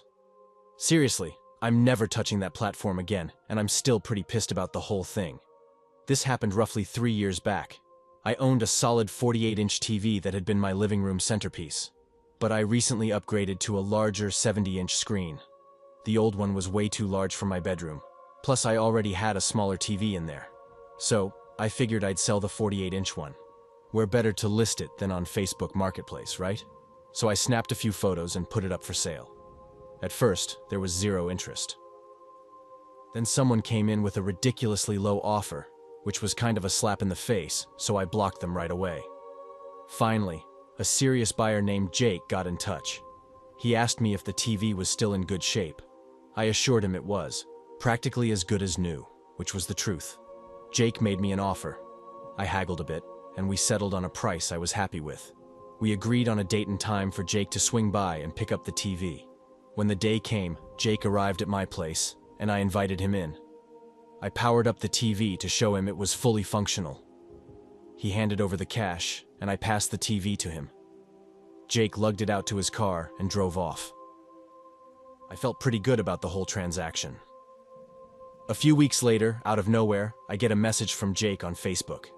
He claimed the TV had suddenly died on him, and he was demanding a full refund. Now, when I sold it to him, that TV was in perfect working order. Plus, it had been almost a month since the sale. I wasn't running some kind of store with a return policy. I told him straight up, no refunds. Honestly, I figured whatever happened to the TV was on Jake. But out of curiosity, I asked him what exactly went wrong with it.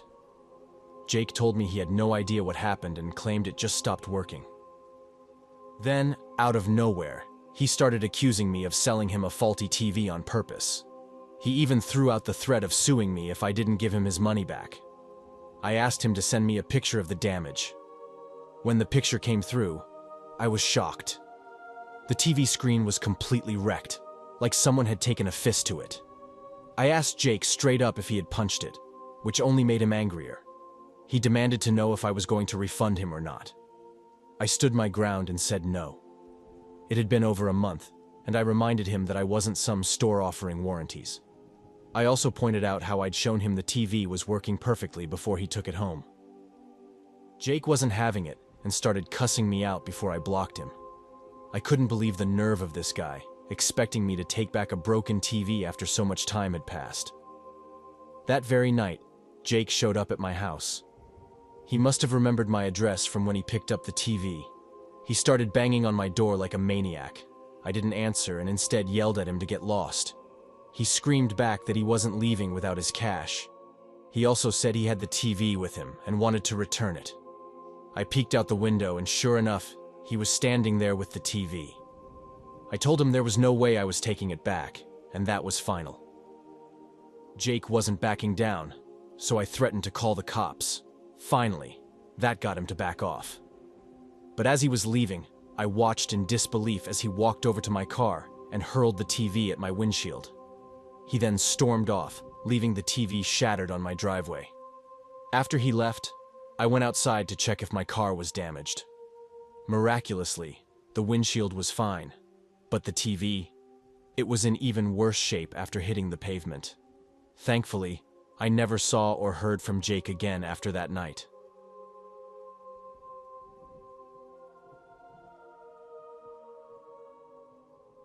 A few months back, something pretty weird happened. It was a lazy weekend, and my buddy, let's call him Dave, and I were stuck at home with nothing to do. We're both in our early 20s, and after trying all sorts of things to keep ourselves entertained, we were still bored out of our minds. I casually suggested we hit up an arcade, just to kill some time. But then Dave reminded me that the one we usually hit up had been closed down. Some health code violation or something. I wasn't ready to give up though, so I threw out the idea of finding a different spot. Dave gave me that "you're crazy" look, but eventually caved after I pestered him for a bit. We hopped into his car. Dave had just turned 22, so he was the one behind the wheel, and cruised around the town, looking for someplace new. After about 15 minutes of driving, I spotted this arcade that looked brand new. Without hesitation, Dave pulled into the parking lot. We got out and I took a look around. There were quite a few cars, so it seemed like a popular joint. "Looks like we're not the only ones with this idea," Dave muttered as we headed inside. The second we walked in, I was hit by this insanely loud music. It was so intense, I could feel it vibrating through my shoes. Not wanting to be that guy, I kept my complaints to myself, and we made our way to the counter to grab the stuff we needed to start playing. Once we had everything, we found a small table where we could crash if we got tired of wandering around. We ordered some soda and started chatting, though I couldn't catch much of what Dave was saying because of the noise. After a while, we decided it was game time, so Dave wandered off to check out the games, and I did the same. I tried a bunch of games, mostly the ones where you shoot stuff or race cars. Then I stumbled upon a basketball game, so I figured I'd give it a shot. I popped in some coins and started shooting hoops like I was in the NBA. After the game ended, I felt someone tap my shoulder. Assuming it was Dave, I turned around, but it wasn't him. Instead, it was some guy who looked to be about 5 or 6 years older than me, and I'm 21. Right off the bat, something didn't sit right with me. He was wearing a black beanie pulled low over his head, hiding his hair, and his eyes were this piercing blue. He had on a plain black shirt, jeans, and some beat-up sneakers. "You're pretty good at that," he said, nodding toward the basketball game. I forced a smile and thanked him, but my gut was telling me something was off. He didn't smell like booze or anything, and he wasn't acting high, but there was just something about him that screamed danger. As I tried to brush it off, I realized he had placed a hand on my shoulder. The guy muttered a quick, "Sorry," as he pulled his hand away. Not wanting to stick around, I turned and walked off without saying anything. I could feel his eyes burning into my back as I made my way across the arcade. Glancing over my shoulder, I saw him still standing there, staring at me. Unease crept up my spine as I headed back to the table where Dave and I had left our stuff, but when I got there, he was nowhere to be seen. I took a few sips of my drink, trying to shake off the uneasy feeling. Every so often, I found myself scanning the room, half expecting that creepy dude to pop out of nowhere. Finally, after what felt like forever, I saw Dave heading towards me. Something about the way he was acting caught my attention right away. He kept glancing behind him like he was expecting someone to be there, and I noticed he was rubbing his arm, a nervous habit he had. When he plopped down across from me, his face was pale, and his eyes were wide with fear. I immediately asked him what was wrong, but he just shook his head, looking like he didn't want to talk about it. After pressing him a bit more, he finally caved and started talking. He said that while he was playing the claw machine, this guy in a black beanie came up and started chatting with him. At first it seemed innocent enough, but then it took a weird turn. Dave explained that the guy touched his hand in a way that felt off, like he was trying to be creepy on purpose. When Dave told him to cut it out, the guy just smirked and didn't stop. Things escalated when Dave felt the guy trying to slip his hand into his pocket. That's when Dave bolted. I gasped, my heart racing as I told him about my encounter with the same guy. We both agreed that it was time to get the hell out of there. Without wasting any more time, we grabbed our stuff and made a beeline for the exit. As we reached the car, my phone buzzed with a notification. I shot Dave a confused look as I pulled it out of my pocket. It was a message on Facebook, which I'd only just started using a few weeks ago. When I opened the message, my blood ran cold. It said, "Hey, why'd you two leave without saying goodbye?" My hands started to shake, and Dave asked what was wrong. I told him about the message, and his face went white. He asked who sent it, but I had no idea.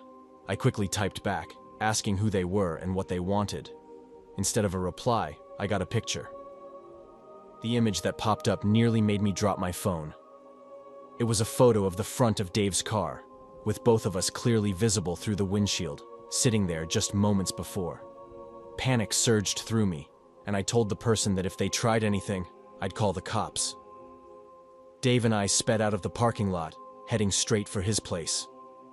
Once we got there, Dave suggested we call the police, but for some reason, I hesitated. Something inside me just didn't want to get them involved, and oddly enough, Dave seemed to agree. But the story doesn't end there. A few days later, I was out shopping for some stuff I needed, and as I was browsing, I spotted a guy wearing a black beanie. He caught me looking, grinned, and gave me a wink. That was all it took for me to drop what I was holding and sprint out of the store, forgetting all about what I had come to buy.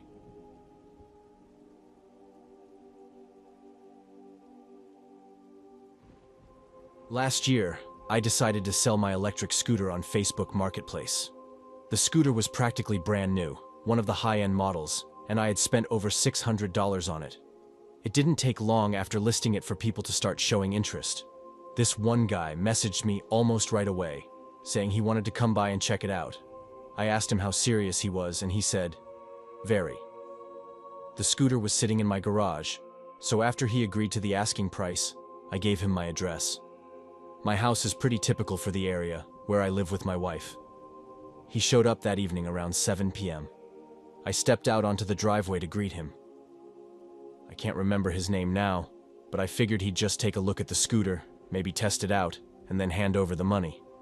The garage door was open, and the scooter was parked right at the entrance. The guy walked over, looked it over, and I turned it on to show him it was in perfect working condition. He nodded, but after staring at it for a bit, he said he needed to think it over. I reminded him that he said he was serious about buying it, and he replied that he was, but mentioned something about waiting until he got paid the following week.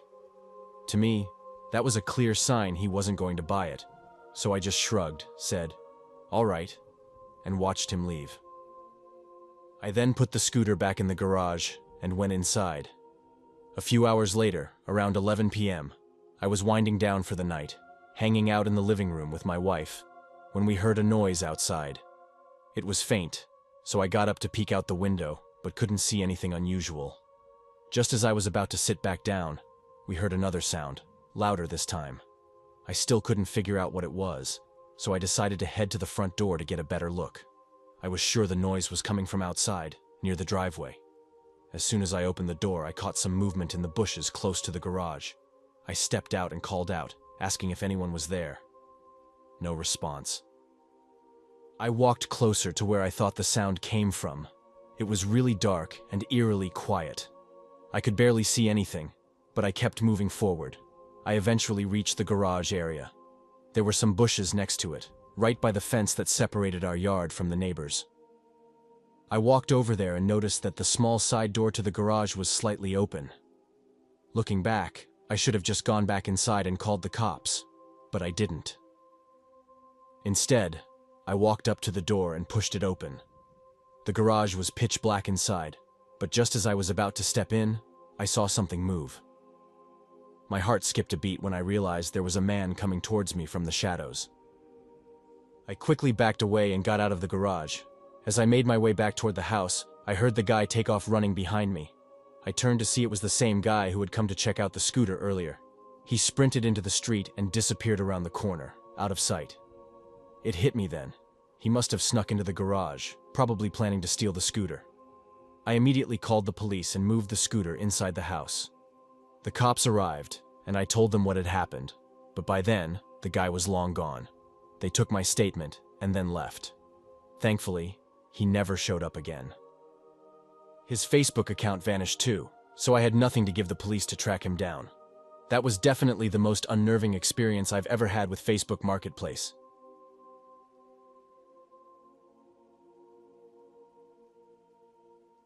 Last summer, my laptop completely died, and I was in desperate need of a replacement. I scoured the internet, even made a trip to Walmart, but then it hit me. I could check out Craigslist for a quicker and cheaper deal.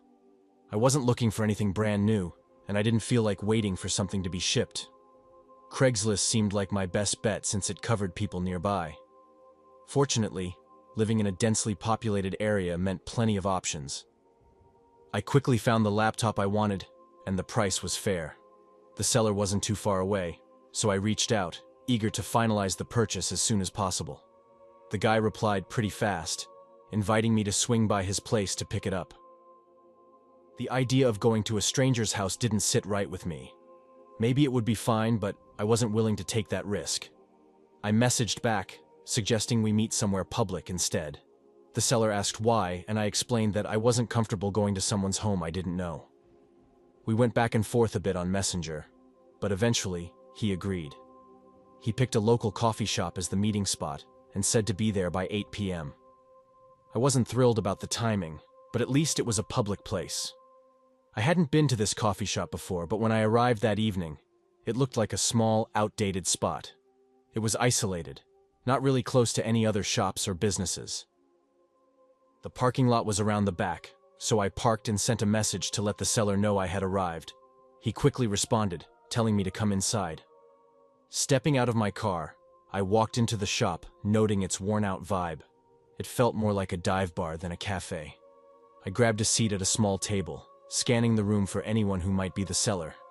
His Craigslist profile picture was just a generic image of a car, not his face. I looked around, searching for someone with a laptop or sitting alone, but no one fit that description. I messaged him again, letting him know I was inside and asking where he was. I waited for a few more minutes, anxiously glancing around, but there was still no sign of the guy, no messages either. Finally, after what felt like ages, my phone buzzed.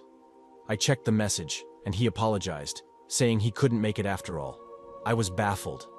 Just a few minutes ago, he'd told me to come inside as if he was already there. Now, out of the blue, he couldn't make it? I felt a mix of irritation and unease. At that point, I didn't even care about the laptop anymore. The whole thing felt off, and I figured I could find another deal somewhere else. I got up, left the coffee shop, and headed to my car parked around the back. As I drove away, heading home, the streets were pretty much deserted, given it was late. The drive was about 10 minutes, and I was eager to get back to the safety of my place.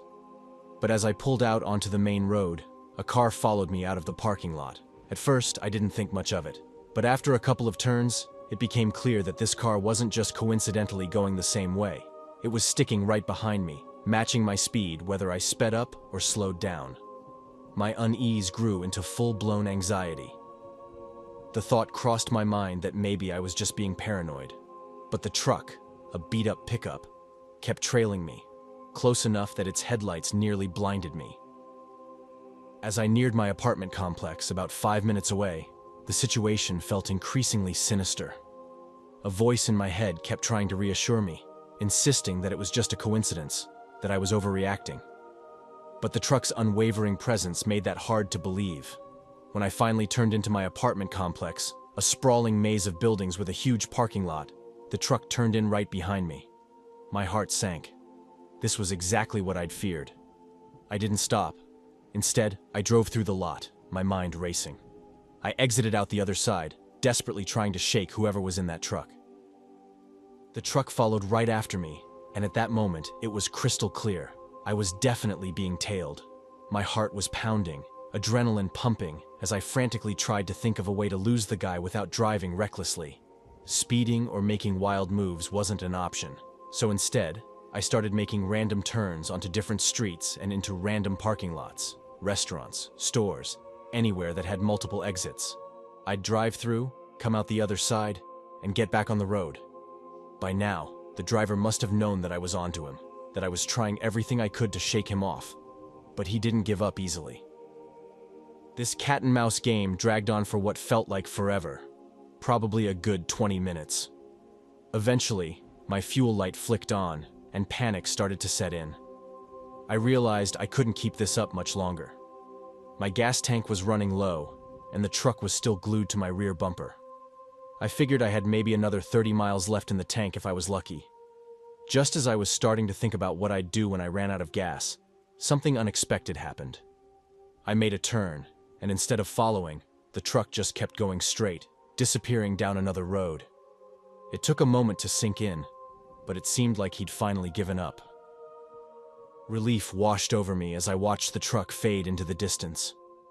Afterward, I made a beeline for the nearest gas station, filled up, and cautiously made my way back to my apartment. The whole time, I was on high alert, but the truck never showed up again. It wasn't until I was safely home that it all clicked. The person following me was probably the guy who was supposed to sell me the laptop. I hadn't put it together while I was trying to lose him, but now it made sense. He'd lied about being inside the coffee shop just to lure me in. Out of curiosity, I checked the listing again, but it had vanished, and the seller had blocked me. I started to worry about the fact that I had originally driven to my apartment complex, hoping that the guy assumed it was just one of the random places I'd pulled into while trying to escape him. Thankfully, he never showed up again, and since that night, I've stayed far away from Craigslist deals.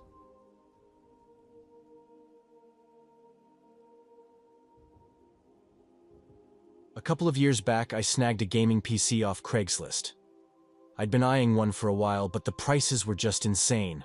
So, I figured I'd try my luck with a second-hand deal online. After sifting through listings for a few days, I found one that looked promising. I reached out to the seller, a guy named Brad.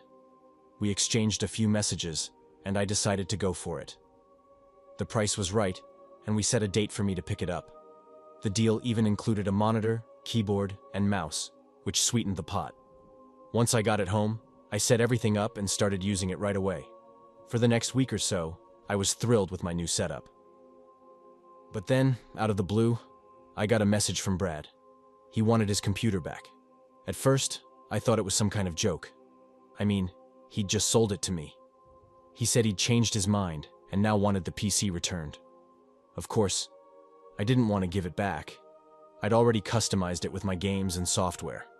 When I told him no, Brad tried to sweeten the deal by offering me some cash, but the amount was laughable, way less than what I paid him.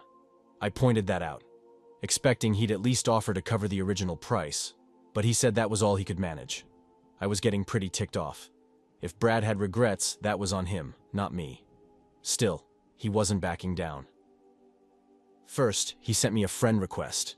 Then he started spamming my inbox with messages. I ignored him at first, but when the messages kept coming day after day, I finally blocked him, figuring that would be the end of it. But just a week later, Brad showed up at my place. I was home alone, sitting at the very computer he'd sold me, and it was getting dark outside. The clock had just hit 8 p.m. I heard someone knocking at the front door. My heart skipped a beat. I left my room and walked over to the living room, peeking through the window. It was Brad, the guy who sold me the computer. How the heck did he find my place? My mind was racing. This was way beyond weird. He knocked again, louder this time. What did he think was going to happen? That I'd just hand the computer back because he showed up out of the blue? I stayed in the living room, hoping he'd take the hint and leave.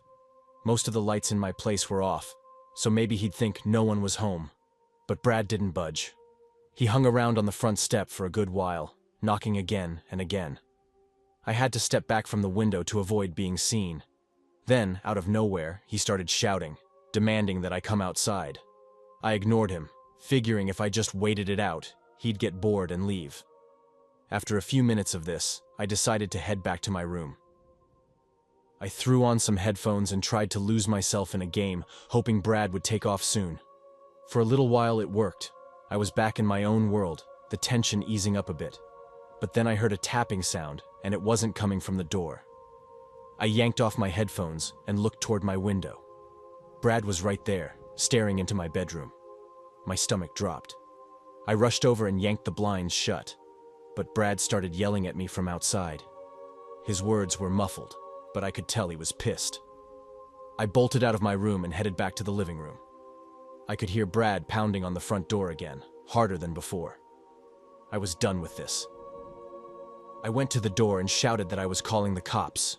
Brad just kept yelling, insisting I give him the computer back. I dialed 911 and explained the situation. Even with the call finished, Brad refused to leave. He kept hammering on the door until, finally, just before the police arrived, he disappeared into the night. When the cops showed up, I told them everything. They took down his description and assured me they'd keep an eye out, but said there wasn't much else they could do unless he came back. Thankfully, he didn't return, but the whole thing still feels unreal. I can't believe it actually happened.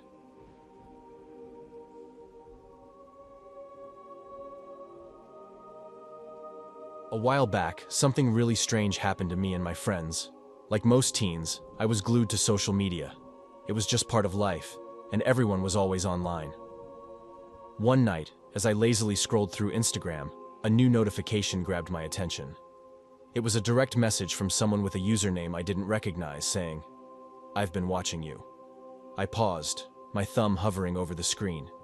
It had to be a prank, probably one of my friends messing with me. But when I clicked on the profile, there was nothing. No picture, no posts, just a blank page.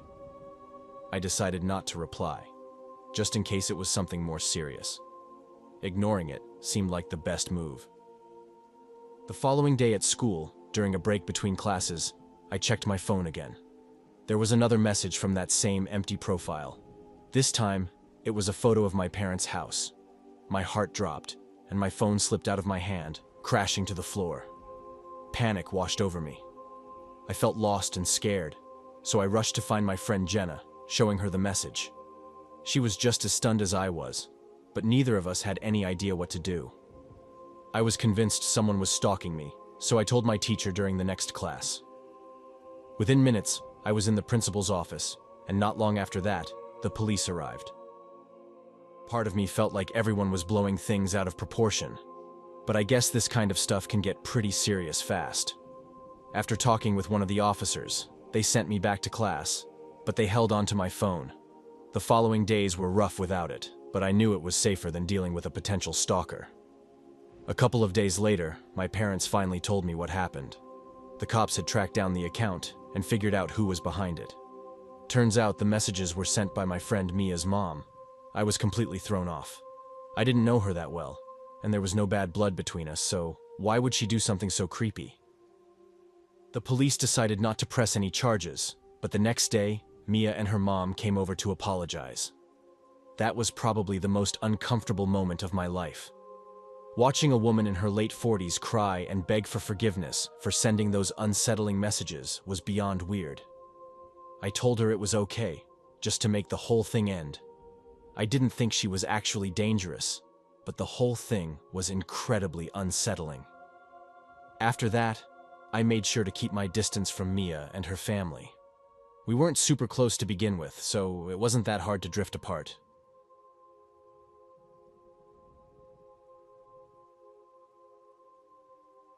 After finishing college, I landed a role as a junior sales associate at a telecom firm. This was around 2006, and back then, it was the norm to actually show up at the office.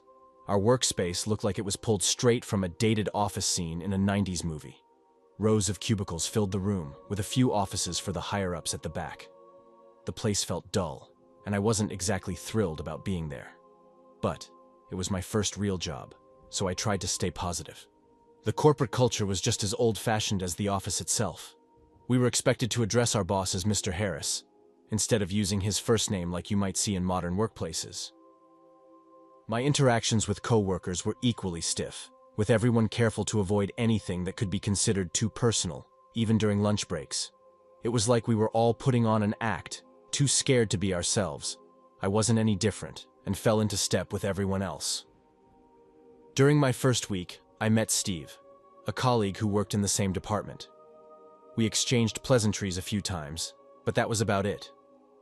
We'd occasionally sit together during lunch, mostly sticking to work-related topics. Steve was around 37 and had been with the company for almost 13 years, yet he was still stuck in a junior role. I never questioned it, though, as it felt too intrusive. One Saturday night, I headed out to a bar with some friends. It was mainly a chill pub, but there was a DJ and a small dance area at the back. We had a table, but after a while, a few of us decided to explore. That's when I spotted Steve from work. We recognized each other immediately, and it felt different seeing him outside of the office. We started chatting, and the conversation flowed easily for about 10-15 minutes. Then I excused myself to rejoin my friends. As I was walking away, Steve asked if he could add me on Facebook. I didn't think much of it, so I told him my full name so he could find me. Remember, this was 2006, and smartphones weren't common, so Facebook was something you accessed on your computer. I was still using a flip phone back then. When I got home, I opened my laptop and saw a new friend request from Steve. I accepted it, and then went to bed, not giving it much thought. When I returned to the office on Monday, everything seemed normal. I saw Steve around, but nothing felt out of the ordinary. It was as if we hadn't even bumped into each other over the weekend, which was fine by me. I wasn't looking to get too close to anyone from work, especially since the office atmosphere was so uptight. Besides, Steve was a lot older than me, and I didn't want to mix work with personal life. That evening, after getting home, I noticed a message from Steve on Facebook. Most of it was small talk, but one message made me uncomfortable. It was a photo of me, taken at my desk, from what seemed like the other side of the office. I hadn't noticed anyone snapping pictures, and it creeped me out that he had done it without me knowing. It felt like he was watching me all the time. Maybe he thought it was some twisted joke, but I wasn't laughing. Over the next week, his messages got way too personal, crossing lines I wasn't comfortable with. He'd mention how I looked, not just at work, but also outside, bringing up clothes I wore days ago or places he supposedly ran into me over the weekend. That's when I really started to worry. Yet, at work, Steve hardly said a word to me. If anything, he seemed to go out of his way to avoid me, like he was trying to keep things looking normal so I couldn't accuse him of anything later. It was like he had split personalities, one side that I saw at work, and another that emerged online. Then, it got worse. He began following me. At first, it was subtle. too subtle for anyone else to notice. I'd spot him at the coffee shop near my place, somewhere he had no reason to be. Or I'd catch a glimpse of him walking past my apartment building, always when I was heading out or coming home.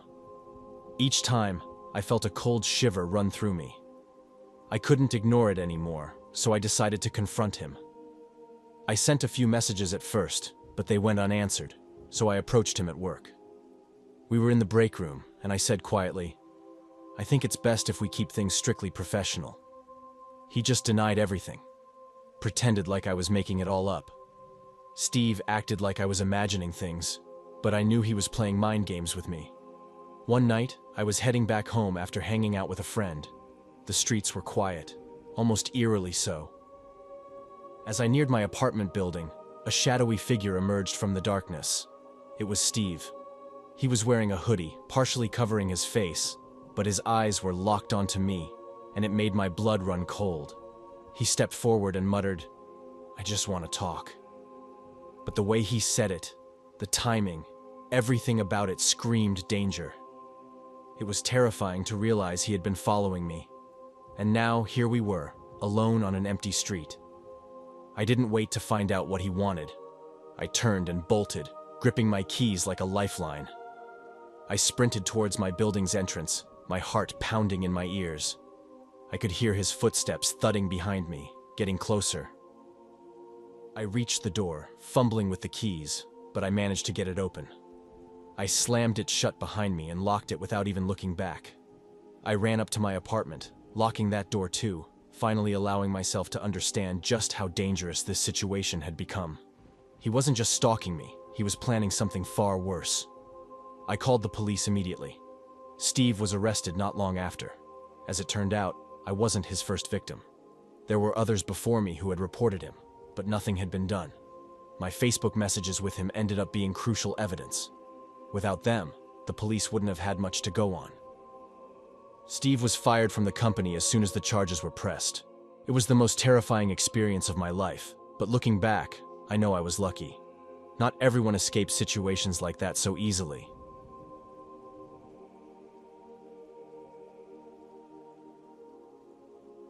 This took place in February earlier this year.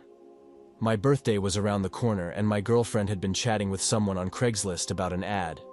It was from a niche collector selling some rare signed items she knew I'd be thrilled to get. She called me one evening after work because it was around the time she usually got home, and she didn't want me to worry. She said she was parked at a convenience store, waiting for the seller to show up so she could buy the gift and then come home. Normally, it took her around 30 minutes to drive back, so she'd been sitting there waiting the entire time. She told me the guy was taking forever to reply to her messages, wasn't answering calls, and whenever she asked where he was or mentioned she needed to leave soon, he'd give her a different excuse each time. First, it was, "Sorry, I'm waiting for my buddy to pick me up because my car's busted." Then it became, "I'll be there in about 20 minutes. Just gotta drop my sister off at work first." This kept going, with him saying, "Hey, I'm really sorry. I'm almost there. Just need another 5 minutes." My girlfriend also mentioned that she had originally agreed to meet him at another spot, but after she waited there for 10 or 20 minutes, he asked if she could drive to an abandoned gas station further down the street. I told her to get out of there immediately. I said they were probably planning to rob her because the whole situation just screamed danger. It felt like something straight out of those crime documentaries I always watch. She agreed, saying she had a bad feeling too and was about to leave anyway. She had parked right under the security cameras at the store, hoping that if something went wrong, it might help catch them later. She sent a quick message to the guy, saying she was leaving, and he shot back a reply almost instantly, claiming they were just a couple of blocks away and would be there in a minute. I pleaded with her to drive off right then and there, and to keep an eye out for any cars that might try to tail her. As we were talking, she put the car in drive and pulled out of the lot. Not even a minute later, she got another message asking where she was and if she still wanted the item. They even suggested she pull over somewhere else and they'd come to her. She didn't answer and stayed on the phone with me until she was absolutely sure no one was following her and that she had put enough distance between her and them. She had felt uneasy about the whole thing from the start, but decided to give them a chance. I told her to always trust her instincts from now on.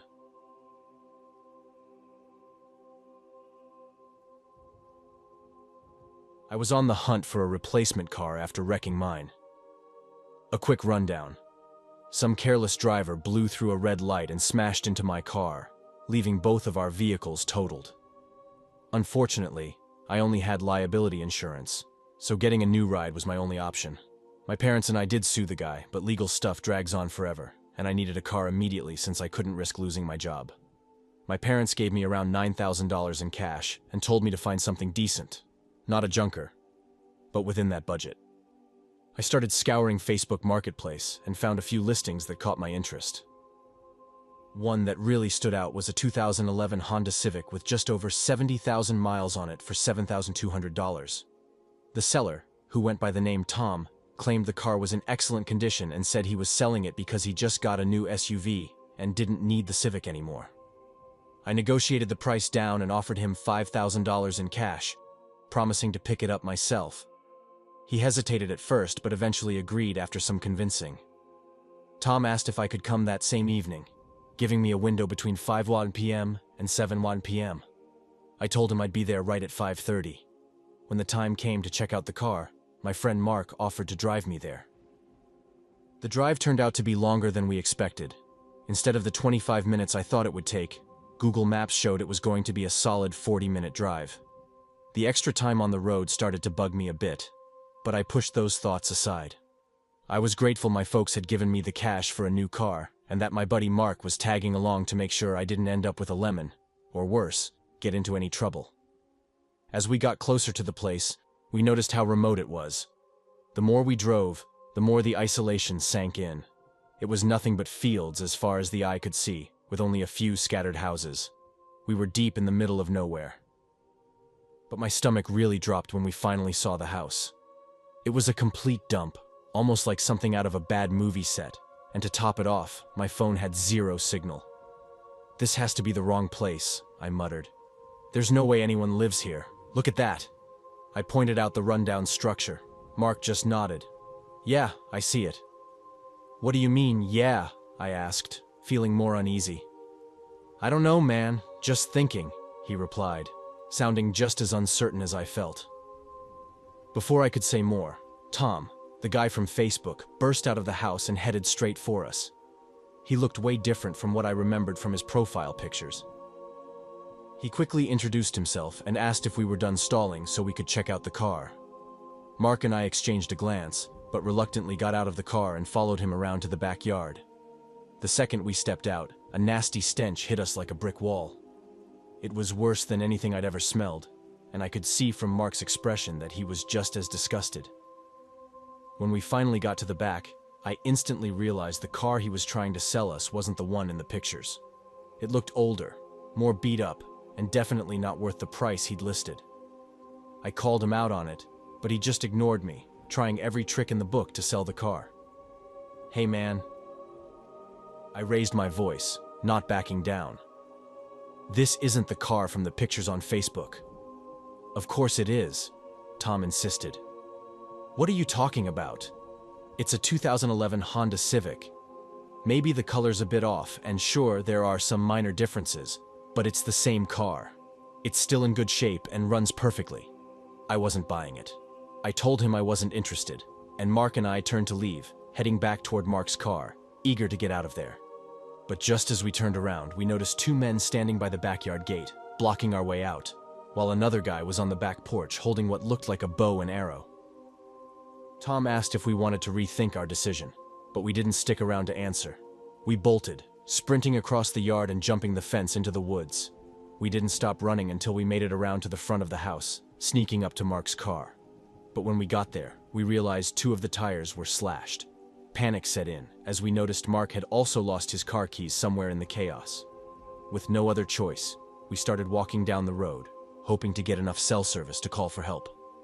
It took nearly an hour before our phones picked up a signal strong enough to make a call. Finally, I got through to my parents, who came to pick us up while we waited for the police. When the cops arrived, they discovered the house was abandoned. No one was supposed to be living there, at least not legally.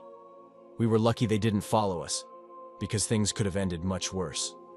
We got out unscathed, which was the most important thing. The next day, I went to a dealership with my dad and found a decent car. Life's pretty much back to normal now, but whenever I think about that night, it still chills me to the bone.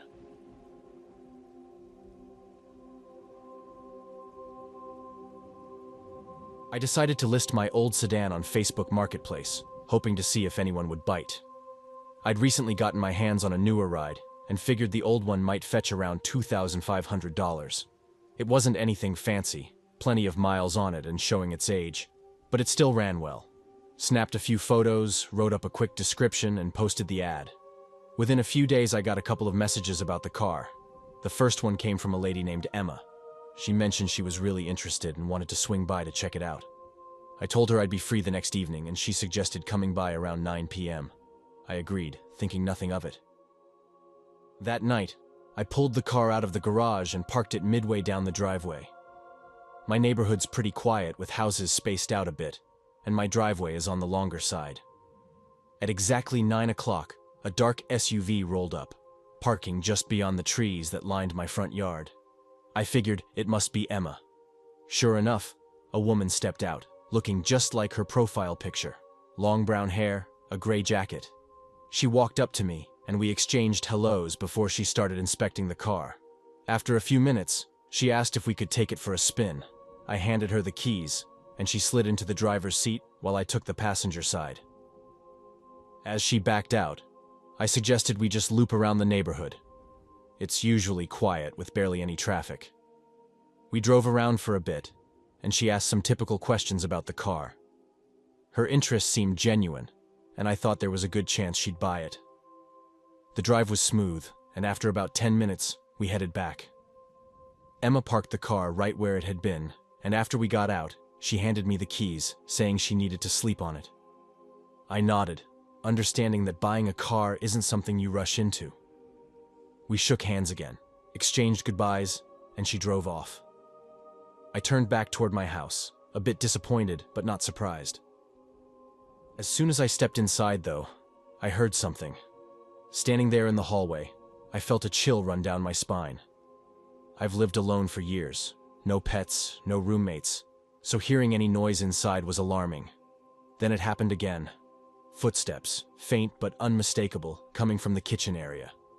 My heart pounded as I called out, asking if anyone was there, but there was only silence. I tried again, louder this time, threatening to call the police. Still, nothing. I backed up slowly toward the front door, mentally preparing to bolt if whoever was inside decided to come after me. My mind raced, trying to figure out what to do next. That's when I heard the back door, the one that leads to the patio, creak open. It was out of my line of sight, so I couldn't see who, or what, was moving through my house. The door closed with a quiet click, and I stood frozen in place, unsure if they had really left.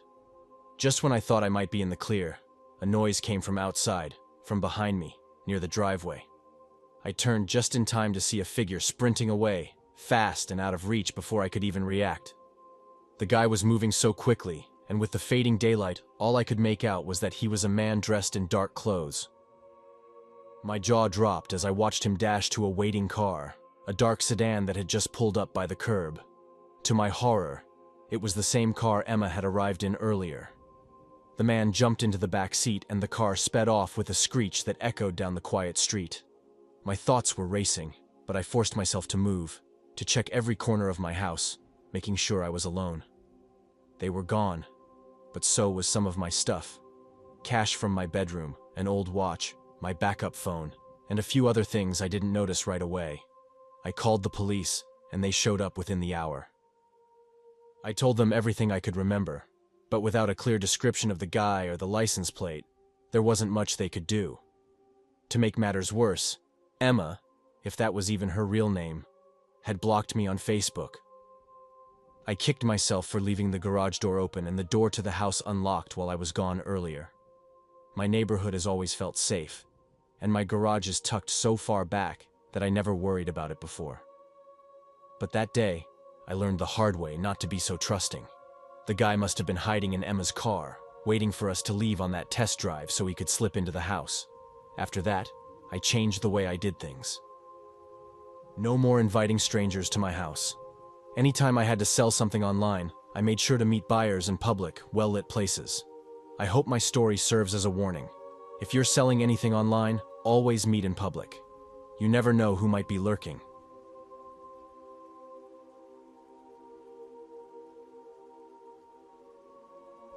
I'd just gotten a new ride and needed to offload my old one. It had seen better days, but I figured I could get something for it.